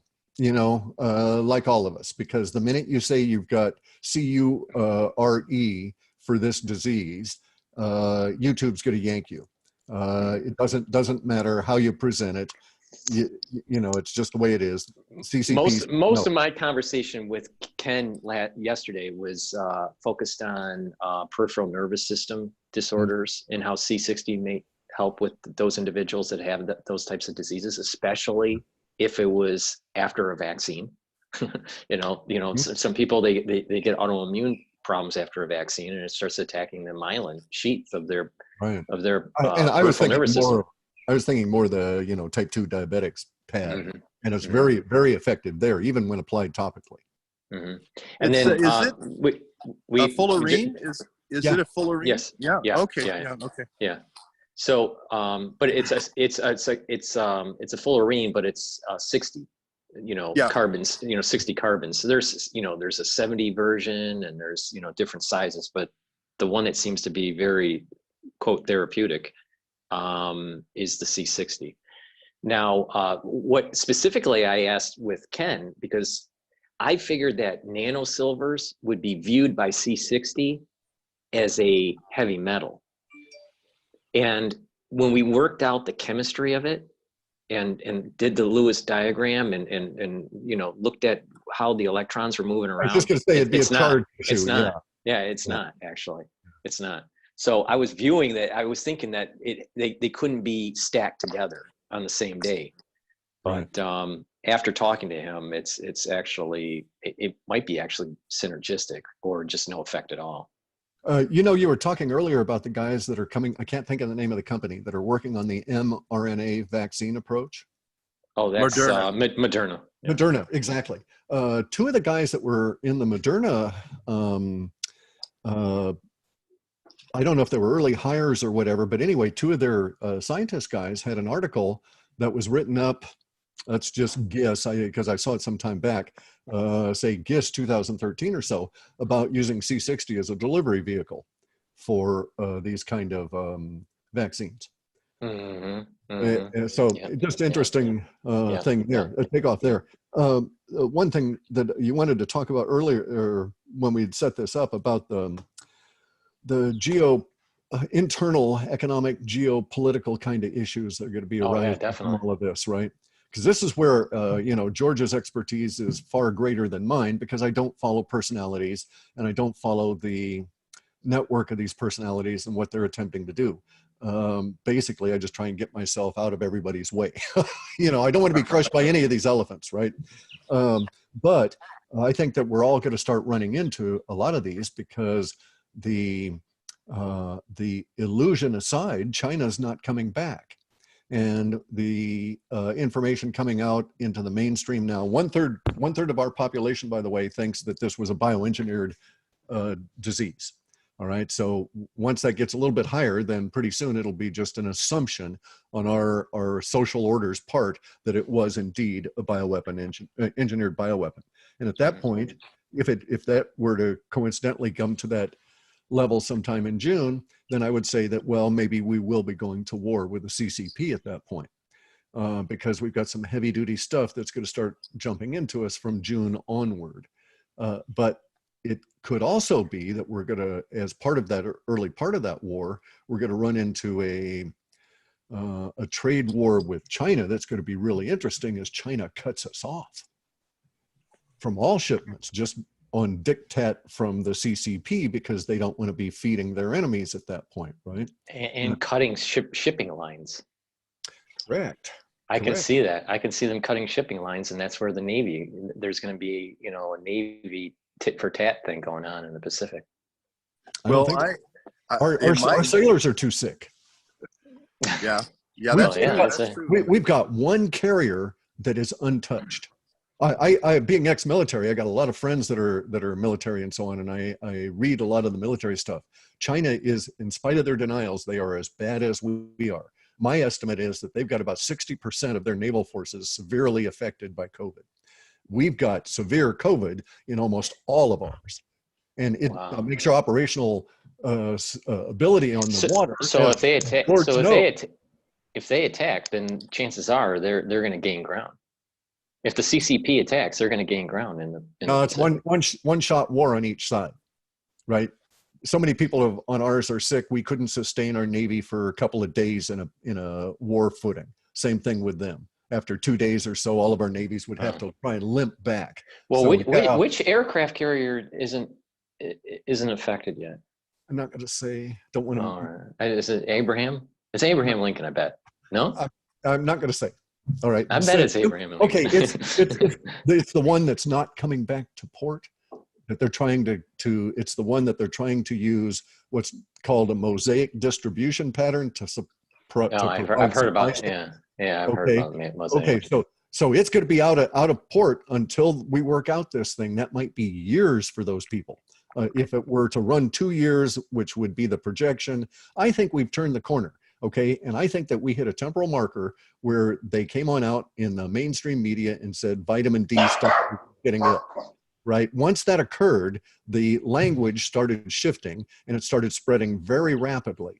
And so once the doctors start supplementing, then we know we've got this disease beat, because once the doctors start supplementing to protect themselves, they will start forcing it on their patients to not have to endure what they have to go through with those COVID patients. As I'm sure you're aware, Paul, it is gruesome on these poor doctors that are unprepared for this to have to endure it. I know one guy that is having nightmares from just seeing gray the color because of the skin of the people. And but once they start supplementing, then they're protected, they'll feel protected, they'll force it out on everybody else, and it'll start spreading out even further. As I prepare for medical school, I had to get my hepatitis B shots again. And when I went for the second shot, I saw my general physician, and he literally looked like he just came out of World War I. You know, he's got the mask and everything, and, you know, and this is just a regular office. This is not a hospital or anything. And you could just see the fear in his eyes, because he is, you know, going to the hospital and treating patients. I mean, everybody, you know, that's a general physician and an ER doctor, that's where they're at. But you could see literally the fear that this guy has. And, you know, my heart goes out to the people that are the first responders, you know, the nurses and the doctors, because they're in a situation that, you know, that they can contract this and die from it, you know, and, you know, so, I mean, I just wish that I was at a point in my medical career that I could help. I'm just not there yet. I don't have the training yet to get there, but I wish I could, you know, and you know, but I just, you know, but I did see with my general physician, this fear in his eyes. Well, I think a lot of it is well-founded. Both of my kids are in health, and my daughter almost did die from something last month. And and it was well, I won't say in the Northwest, I'll just say there, but so there is something going on here. There's a safe strain and a lethal strain, I've been told, out of Sandia National Laboratories, those guys who bring us all those great weapons. And I just want to put this out there as an alternative thought to the one-shot war scenario, which is nuclear certainly is a one-shot war. But you can fight a long, sustained proxy war using the world as your chess pieces and different factions and as your chess pieces like ISIS. And you could also fight a biowar. And if you listen to these generals talk, they talk about biowarfare as the new high frontier. And I look for the guys that are in the middle. I look for the Reinhard Gellens, who were the German spy masters who send half of their people when they're defeated to the Russians and half to their Americans. And they scare the bejesus out of both of the behemoths. And then they infiltrate their way to the top of our nuclear industries and NASA and Atomic Energy Commission and all these things, our national laboratories. And I think the same thing is afoot here with the biowarfare. I think the same idea of we're going to make this the new frontier is the same. They're even using the same language. This warp speed thing echoes so much the Manhattan Project. I think all those old tropes that they use for the Manhattan Project with, you know, heroic art and, you know, do your bit for the scientists today, war bonds and all that same stuff is coming our way. And at this point, gentlemen, I have to excuse myself, but please do continue this fantastic conversation, and I'll come back and watch it when you post it. Okay. Cool. Cliff, go ahead. Thank you, George. I really appreciate it. And I love the scenery because it reminds me of days when I was in Michigan and my uncle had, you know, we would go out on the boat and, you know, and go fishing, and, you know, it was just, I remember those times. Our governor here, Hogan, is doing secret backdoor deals with the government of South Korea to get PCR test kits, 500,000, and secret landings up at BWI and secret planes that no press can meet. I don't know if he's trying to jimmy the numbers or not, or provide PCR positive strips for somebody. But he won't let me go out on my sailboat here, just the two of us in the middle of this blazing vitamin D. Right. I'm going to Yeah. go take Cliff High's advice and get some Mhm. vitamin D. Right. Exactly. Exactly. Yeah, I won't Thank be you, doing Cliff. that today. Sure, we've got rain here, so I've got to take mine in a pill. But it was very nice to see the river behind you, George. Awesome. Nice to meet you, Cliff. And let's do it again. Yeah, very definitely. Okay, bye-bye. Bye, George. So with Cliff But yeah. hang on a second though. Some of the stuff he was saying, you know, I'm not that kind of individual that would proffer those kind of scenarios because my kind of analytical thought is that, oh, well, this won't work because this won't work over here because of this other thing. That won't happen because of this. And because I was in the future predicting business, I've seen how often that is actually the case. That, you know, aft gang agley, the plans of the regular guys as well as the elite. So we've had such a huge breakdown. And I would agree with George in a lot of respects, but there are some things that he may not be taking into account. One of which is the giant debacle that is our current, or that is the end of this economic system, and as well as this economic age. So the giant debt levels crashed. They've crashed and they won't be recovered without the ability to fund it. If war has to be funded by gold, because no one's going to take your credit in order to sell you steel and stuff to make gunpowder. If you've got to fund your war by gold and real stuff, then wars are extremely short. It's only war funded by debt that has allowed our empire to exist and to allow the United States to gain leverage to where our meager population could dominate the largest economy on this planet that had been the largest economy and had been that largest economy for, by all reckoning, at least 2,000, if not 3,000 or 4,000 years. And that's China. China is the largest population and has always had the largest economy. And it's only been in this last 100 years or so, the American century, that was there because of our debt structure, where people took green pieces of paper and gave us oil that we used to create energy and make stuff. And so now we have to get back into the begging them to take our green pieces of paper to give us stuff that we can recreate our industrial engine, because we sold it all to China in the 70s. And so without taking that dynamic into account, your projections of wars and stuff sound really fearsome, but I know them to be basically empty paper tigers.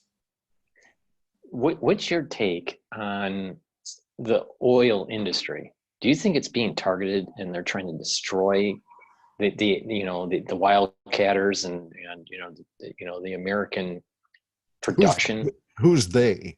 The Saudis. Yeah, I would say that within the oil business, there's certainly a triumvirate of competing groups, and they're out to dominate the others. I don't know that they want to destroy the shale oil so much as use that as a goal to drive the price up to benefit from the Saudis, from their strategic position. Plus, they have geopolitical issues. The geopolitical issues are that they're an increasingly weak regime. They've gone too long in the tooth. Their currency is even more indebted than ours. Their infrastructure for their oil production is 40 and 50 years old, as is their refining capabilities, as is their transshipment capabilities. They need to put vast quantities of money into rebuilding that they don't have. They're involved with a war on their southeastern or southwestern border with Yemen, and the Yemenites are becoming increasingly ferocious in this war as they are pressed by the Saudis' incredibly cruel tactics, and that the Saudis are one RPG away from the whole regime falling. And that would be an RPG, a remote or a rocket-propelled grenade that would be, or a drone or some other form of an explosive that would take out their now remaining largest oil collection facility. And then they do not have the capacity to produce more income, and the regime will fall in short order without that money coming in. And if they can't produce the oil, then there's no real point for Trump to send US troops to protect the royals there, in which case we would pull out our troops and let shit happen. And it's just going to take the Yemenites becoming particularly inventive, and you'll see this happen. And then in my old data, we had data of Mecca and Medina falling, and Mecca being the main area in Mecca being destroyed in the war. And so I suspect that that will yet occur. What's your take on the bottleneck that we're hearing in processing food and the wastage of livestock and milk and all this? That's okay, and that's quite accurate. It's true. It's not a fakeness. The nature of our social order was that 47% of all of the calories averaged across all of the people in the United States came through the restaurants. I don't know how much prior to this, how much cooking did you do at home, right? How many meals a day did you personally eat at home? How many days a week? And under the circumstances, since 47% of all the calories were coming through restaurants, which are now closed, that whole distribution system backs up really quick, and they've got to get stuff undone. I swapped over to getting supplies out of that distribution system as soon as this went down. And so I've been buying out of the restaurant distribution system for, I don't know, the last 2-3 months maybe here. And so I get bags of spinach. Instead of getting a little brick of spinach for a dinner, I get a bag of spinach, that might have been used in a restaurant, and I have to decant it and so on. But at least there are people like myself that are peeling out of that system so that the stuff doesn't have to go bad. But it's legit. It's a knock-on effect that was predictable. The unpredictable nature of it at the moment is the illness within the meat processing industry. Okay, my brother-in-law was a meat cutter and had to retire, and he was chronically ill because of the nature of that industry and that he didn't supplement at that time. He's younger than me by about 8 or 10 years. And so I have an intimate relationship, having this relationship with him all 40 plus years as he went through that. And I understand the nature of those businesses. So they can reopen, they can get all those businesses back and orderly again, just like the carriers, just like our submarines and our military bases, as soon as the people in charge wise up to the issue and address it as adults. And they'll have to tell their workers, and maybe they'll have to pay them more. Maybe they'll have to say, we don't want you getting ill, so we're going to pay money to keep you guys healthy and make your lives better. And we're going to make sure that you do this by forcing compliance on you. And the compliance will be incentivized. If you show up here and you have adequate vitamin D levels, which will be tested every week by this finger prick thing, which Mercola has. If you haven't seen that, you need to check that out. We can talk about that in a minute. But so you take a drop of blood once a week to check their vitamin D levels. If it's 34 and higher, they get an extra bonus that week.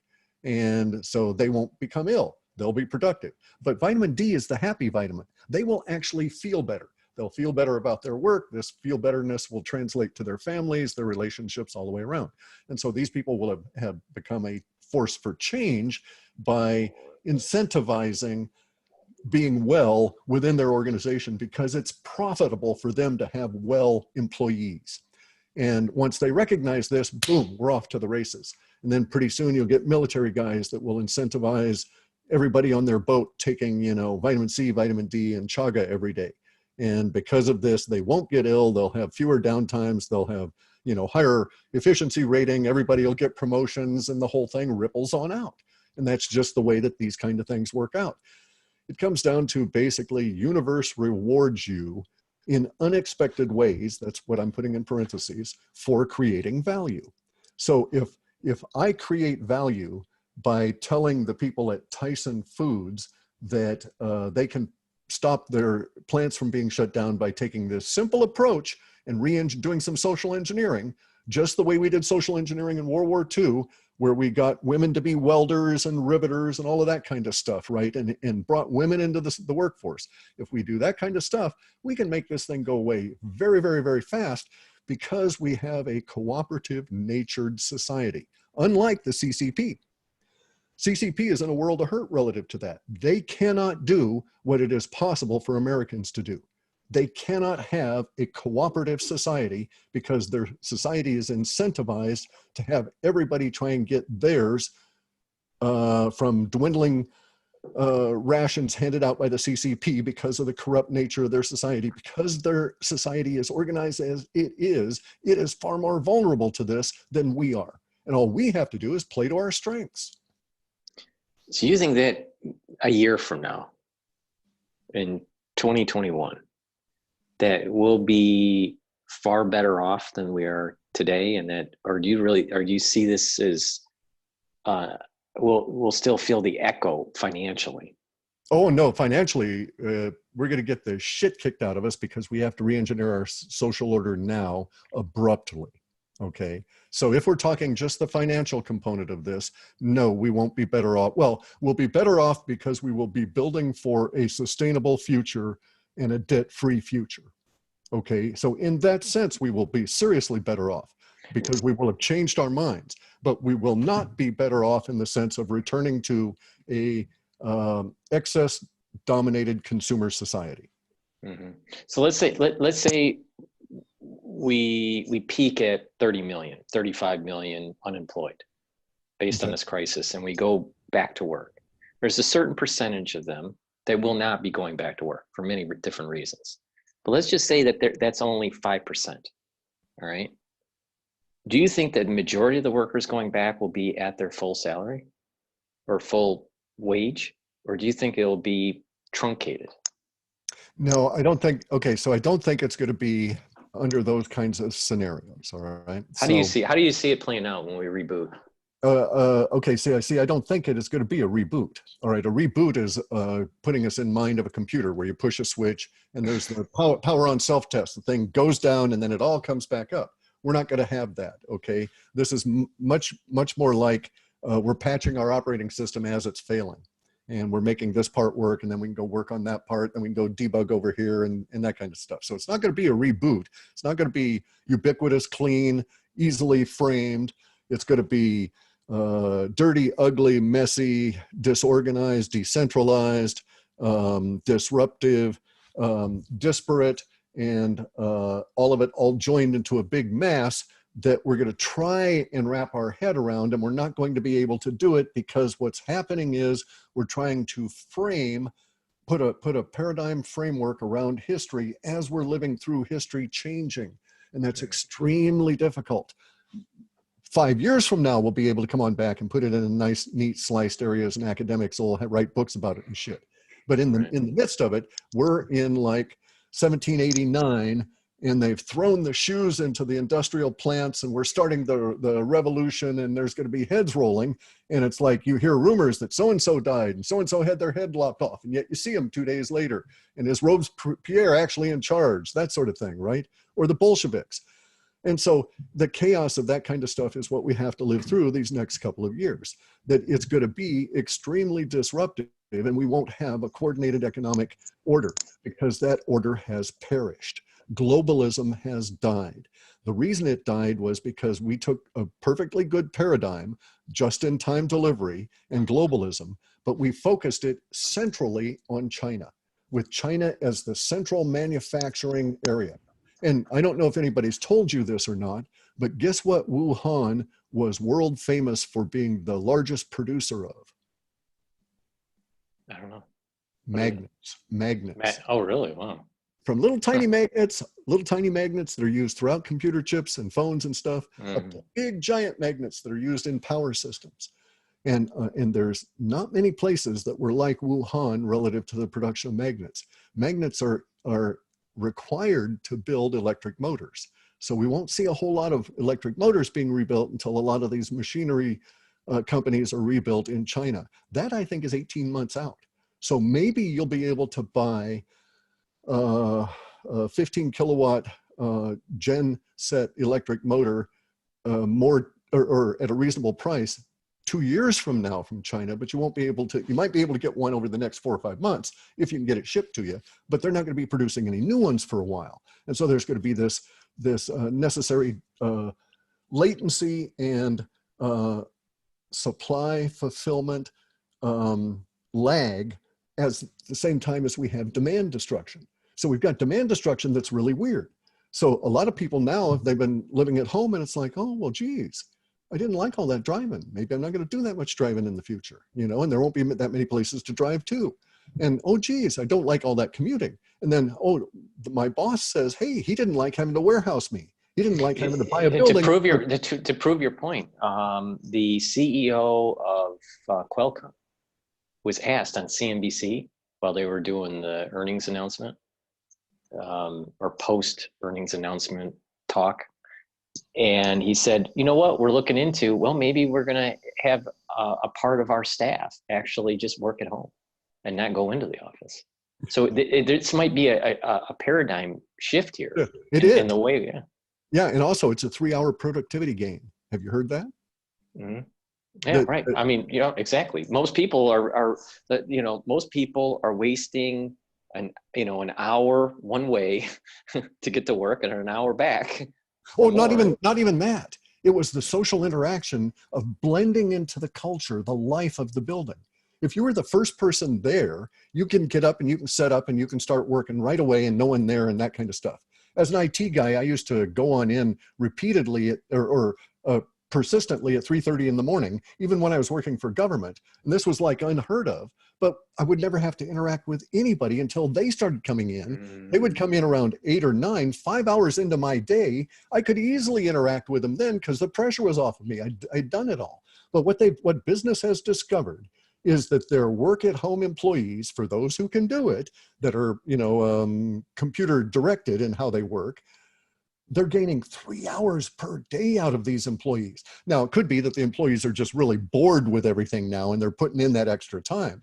But a lot of them are clocking in at 8, whereas they used to clock in the building at 8, but not really do anything until maybe 9, 10.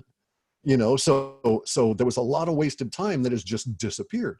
So there's been a big productivity gain, and a lot of the companies through their IT departments have let stuff out, and the IT guys talk about it on Reddit and so on, because they have bigger jobs now, right? It's harder for the IT guys to maintain disparate distributed networks to all these people working at home with all these different kinds of broadband and so on, and they got to get it standardized. So there's a big uproar going on in the IT side of things relative to supporting all of the work at home people. But once we're through with that, there's actually been a productivity gain in our social order. And the only thing we did was to not drive anymore, to stay at home. Well, like one negative depending on how you look at it, one negative externality would be you wouldn't be doing turnover on cars as much. There's all kinds of them. Car sales just dropped, even in China. Car sales down. Exactly. Now, and there's all kinds of negative aspects of it. All right, because we won't have the offices the way we are and this kind of thing. There's going to be huge real estates are going to drop to, commercial real estate. Yep. And we've seen things like the super hosts with the Airbnb. Some of these people own thousands, tens of thousands of units, all on debt. The debt's not serviceable now. And so some areas are having local impacts on their real estate market, even though the real estate market is essentially frozen in their area, as these Airbnb hosts, being uncertain and debt-ridden, start dumping their properties on the local markets. So in some areas, for instance, in Hawaii, might be a good time to buy a house because a lot of these Airbnb hosts can't service the debt on their Hawaii properties and they're dumping them on the markets. And this is going to cascade. We're also going to have the collapse of the regional banks, which some of them will probably get absorbed by the upper banks, and some of the local, more solid regional banks will expand and buy some of the more debt-ridden ones. But this is going to radically alter the real estate market. It already has. And going forward, we're all fumbling our way through.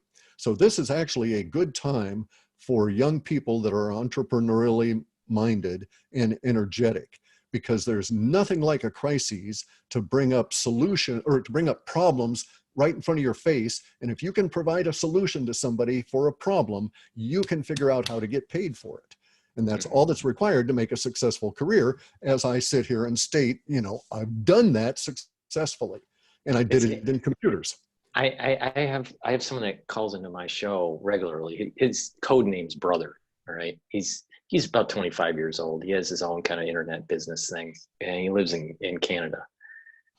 He's a nice guy, and I like having him coming onto the show. But he brought up this statement, I think it was the last show that he was on, that focus on the internet, figure a way to turn this into a business for you, either in consulting, or you're selling products, or you're Doesn't doing even have web to be the development or internet. coding. You know? No, it doesn't even have to be the internet. What's actually happened with this is we've had a big opportunity thrown up for lots of people that are not necessarily all that computer literate, okay, or don't have that particular digital bent. Because look now how much has been refocused local. Our entire food system is on local. If you can grow stuff effectively in a garden. So I know a guy that lives in Puyallup. He lives right off of 167 in Puyallup, which is this little town on the way between Olympia and Renton or Microsoft area. It's basically a commuting, 167 is a little commuting alternative to I-5. And this guy got out of Microsoft a number of years ago because he just got burnt out after doing coding. And he set himself up probably 30 years ago growing basil and other specialty herbs for the high-end restaurants in Seattle. And he made a nice living out of it on a small plot in Puyallup.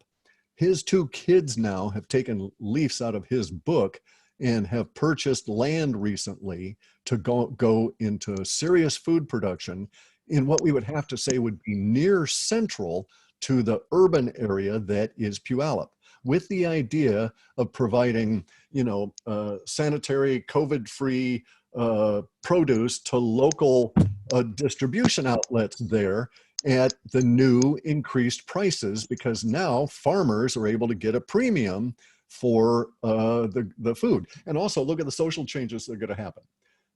We now know people are going to get healthier because they're eating better. They're eating more at home, real food, less so on. So you can even plot who's going to be hiring, what's going to be happening, how these restaurants are going to react, and so on, and how the food distribution system is going to change as a result of this. So there's opportunities everywhere. I know a guy now that is, he basically was a sort of a half-assed Uber driver, because that was out in our area. There's just not that much traffic or call for it. But now he's full-time running his ass off doing purchasing and delivery for people that are not able to do it themselves. And he's doing it very well. He's proficient and lists everything, receipts, the whole order's got it down. And, and this is his new niche. And so, as a kid that was not a success before, he's a huge success now, and he has to hire people to help him with his business, all within a couple of months. Mm-hmm. That's a great story. I mean, Yeah. I definitely think that we're moving towards this in a very fast click here, moving towards localization and away from globalization. When I was doing my MBA, it was all globalization, supply chain, ship it to low-cost centers, shareholder maximization, and then. But now, the trend is localization and creating those economic clusters locally. Would that have that resilience, and they can ride that stuff out? That's been a real kick in the pants to a lot of the people in your line of or former line of work. Yeah, definitely. And I'm seeing guys now that I know a guy that a young man like yourself. I won't go into it because he's like publicly known, but he called me up and we were chatting, and he said, you used to be a hod carrier, right? I said, yeah, I used to carry hod for brick masons back in the South in the day. And so we started talking and stuff, and it turns out his interest was brick making machinery, because we're going to be building factories here. And one thing bricks have it over cement is that for factories, there's a lot of uses that bricks are superior to cement. And he's in the East Coast. There's a lot of that red clay still sitting out there. And so he was wondering about the whole process and all of this kind of thing. So, the entrepreneurs have already turned and are exploring a lot of different opportunities this way. This I think also bodes or supports the idea that we will have some kind of a big schism with China, because China knows that we're not coming back to them. They know they've got a big PR problem. And that's going to cause them to also, see the split in their favor as they try and gin up a local consumer society. And that's going to put pressure on the CCP in ways they had not anticipated. If you were to give advice to someone that's in coding now, independent of whatever platform, with this new paradigm shift of going, you know, local. What advice would you give someone that's young in coding? Where do you think that the big plays are? Both short-term and long-term, I would tell them to explore the idea of learning Lisp. Okay. Because that is the key underlying language for AI. And now we have big data, but we can't do anything with it or much with it unless we have some form of digital enhancement to our intelligence in analyzing it. And Lisp is a very effective language because you can craft other languages very easily with it for specialized computer uses. And so it has a big learning curve. It's functional. It's not object-oriented. But once you master Lisp, the world is at your command because you can use Lisp and build websites out of JavaScript and never do a single bit of JavaScript coding. And JavaScript, in case you've never worked in it, is...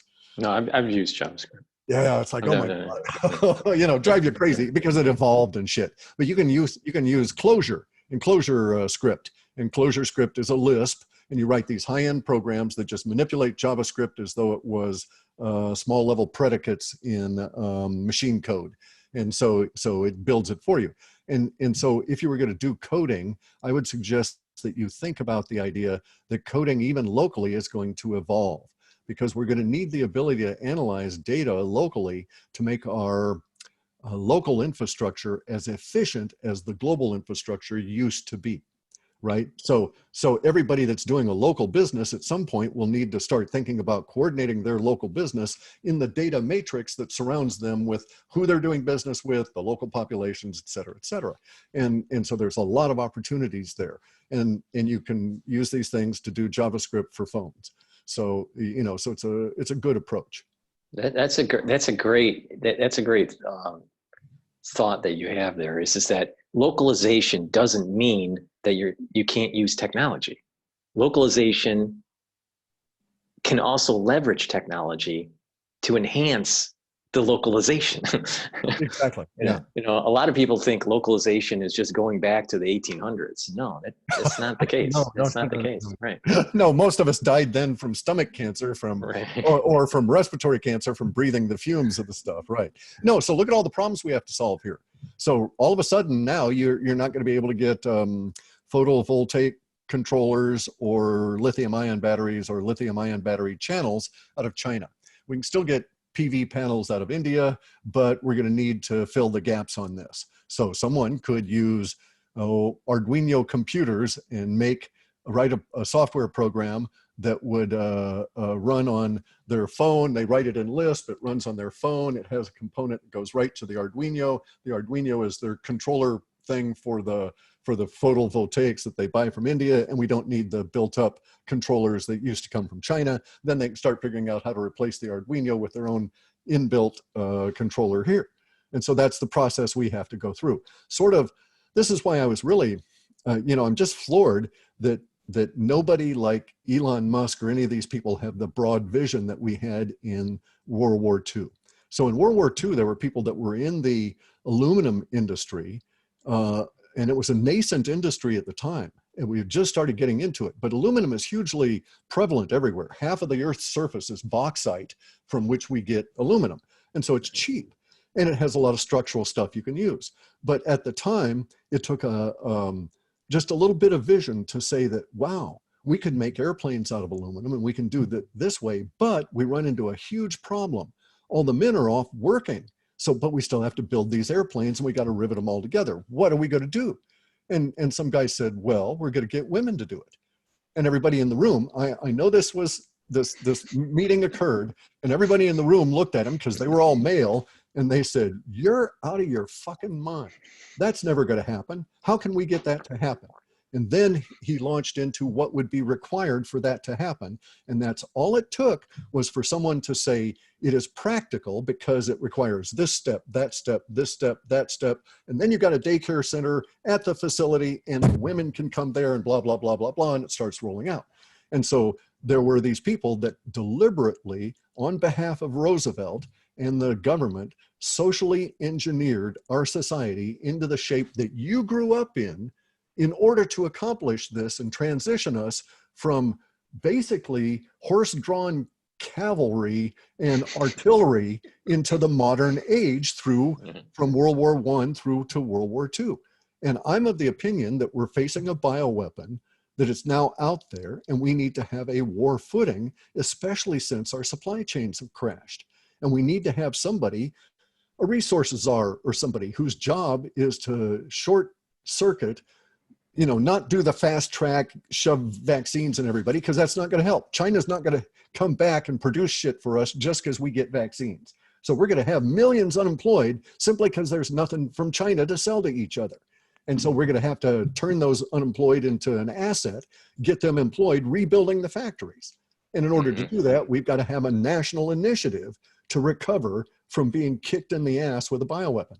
And I'm of the opinion, if Trump would get up there and say, here's the evidence, it was a bioweapon. We know how to defeat the bioweapon with these simple, cheap vitamins. We know how to deal with it now if you get it. And we now need to deal with the real problem, which is the economy. In order to do that, we've got to understand China's not coming back and they fucked us anyway, and we don't want to deal with them. And so we got to get real about this, and everything follows. I agree. I totally agree. And it's rebuilding America. And Exactly. and we'll have a better world in general. And, after we get, past the, the hurdles that, these many hurdles that we have to go through, but we'll have actually a better world. And distributed globalism, blockchain, all of that stuff, it's there for us, easy to do. We can, we don't have to have trust anymore because we can do it on the blockchain to verify at every stage. And so it is doable. But if we go down the Fauci fast track way to vaccines, that's like old paradigm. That's like last century thinking, the corrupt people plotting to become more wealthy and more corrupt. And I think we're beyond that. It's interesting you say that, because in 1918, even though it was in a new century, it was still heavily from the previous century. And it was only until, like you said, that transition from World War I to World War II that really moved the world into the new century, in the 20th century. So we're at that point right now. We're at that point right now where we've been too much into the 20th century, not enough into the 21st century, and we're just about getting to that point. Yeah. Right. In 1918, the pandemic went from 1918 to 1920. The social distancing that was involved and the mask laws were officially relaxed in 1921. But it was not until the latter part of 1922, but really the first part, New Year's Day in 1923, actually marks the beginning of the American century, or what I think of as the last century that we just exited here. So it didn't start in 1900, it started in 1923 on New Year's Day. And the reason that was because that was when we saw the outpouring of people, and they were partying again on New Year's in ways we had not seen since about 1910, because of the problems of the economy that happened through 1910 through the 1915s, the shutdown of the stock market, all of this kind of stuff, the first hyperinflation in Germany in 17 through 19. And then finally, by 1923, things outside of Germany just broke open totally. So I suspect that we're in that same kind of a mechanism where the social distancing, the mask laws, and all of this kind of stuff will end about 2 years in, but it'll be another year after that before people feel comfortable enough to really let it go. Now, we could short circuit all of that. We could cut all of that. We could cut out of the 3 years that we would have to deal with it. We could probably easily remove 2 of them and just have only the other 6 months of this year to get through that would be that bad if we were adults about it. We're going to have a bad year the rest of this year, no matter what. It's going to be trying, it's going to be challenging, that we may get invaded by space aliens for all the hell I know. But I know that we're going to go through a 10-fold increase in emotional release language over the first half of this year. So whatever kind of language you're used to hearing in the first 6 months of this year, expect it to be 10 times worse as we go through the other 6 months of this year. But then it'll ease up sometime around January 15th. of the coming year. So we've got a bad year to go through, but we could do it and just take our lumps, so to speak, right? And so I learned a long time ago with a bad burn that you can keep the burn at bay, keep the pain at bay by walking outside and sticking your burned foot into the snow every 20 minutes. But at some point you got to go to sleep. And at some point you've got to take that pain because there was energy that was transferred to your foot. It's got to come out. When it comes out, it's going to hurt. There's going to be blisters and all of that. And if you try and prolong it, all you're doing is incrementally keeping that pain alive and so on. And so my approach with any of this kind of stuff is, get out of my way, hose it with lidocaine, give me a needle, I'll stitch it up myself.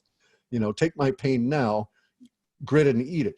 And so that's what I think we need personally. That's my opinion. I think we as a nation need to do that the remaining 6 months of this year, to understand we're going to get everything thrown at us, but that we will come through it. We just have to understand where we are and expect that to happen. And then if we expect it, we can't necessarily prepare anything externally, but we can prepare ourselves internally and get through it and beyond it. And I think we'll get through it. And if we were to do that, we could get all of our nastiness from these next 3 years done in 6 months. And we would have that, that New Year's Day kind of feeling in 2021 that would be optimistic for the rest of this decade, as opposed to having to sort of limp through another year or two before we get that feeling. I agree. You know, take the pain now. Yeah. I got to go, Guy. I need to let you go. I got to get back in and do some stuff here, but it's been great chatting with you and with George. Hope I didn't piss George off. No. You did. No, But let me stop the recording first here. Sure. Okay.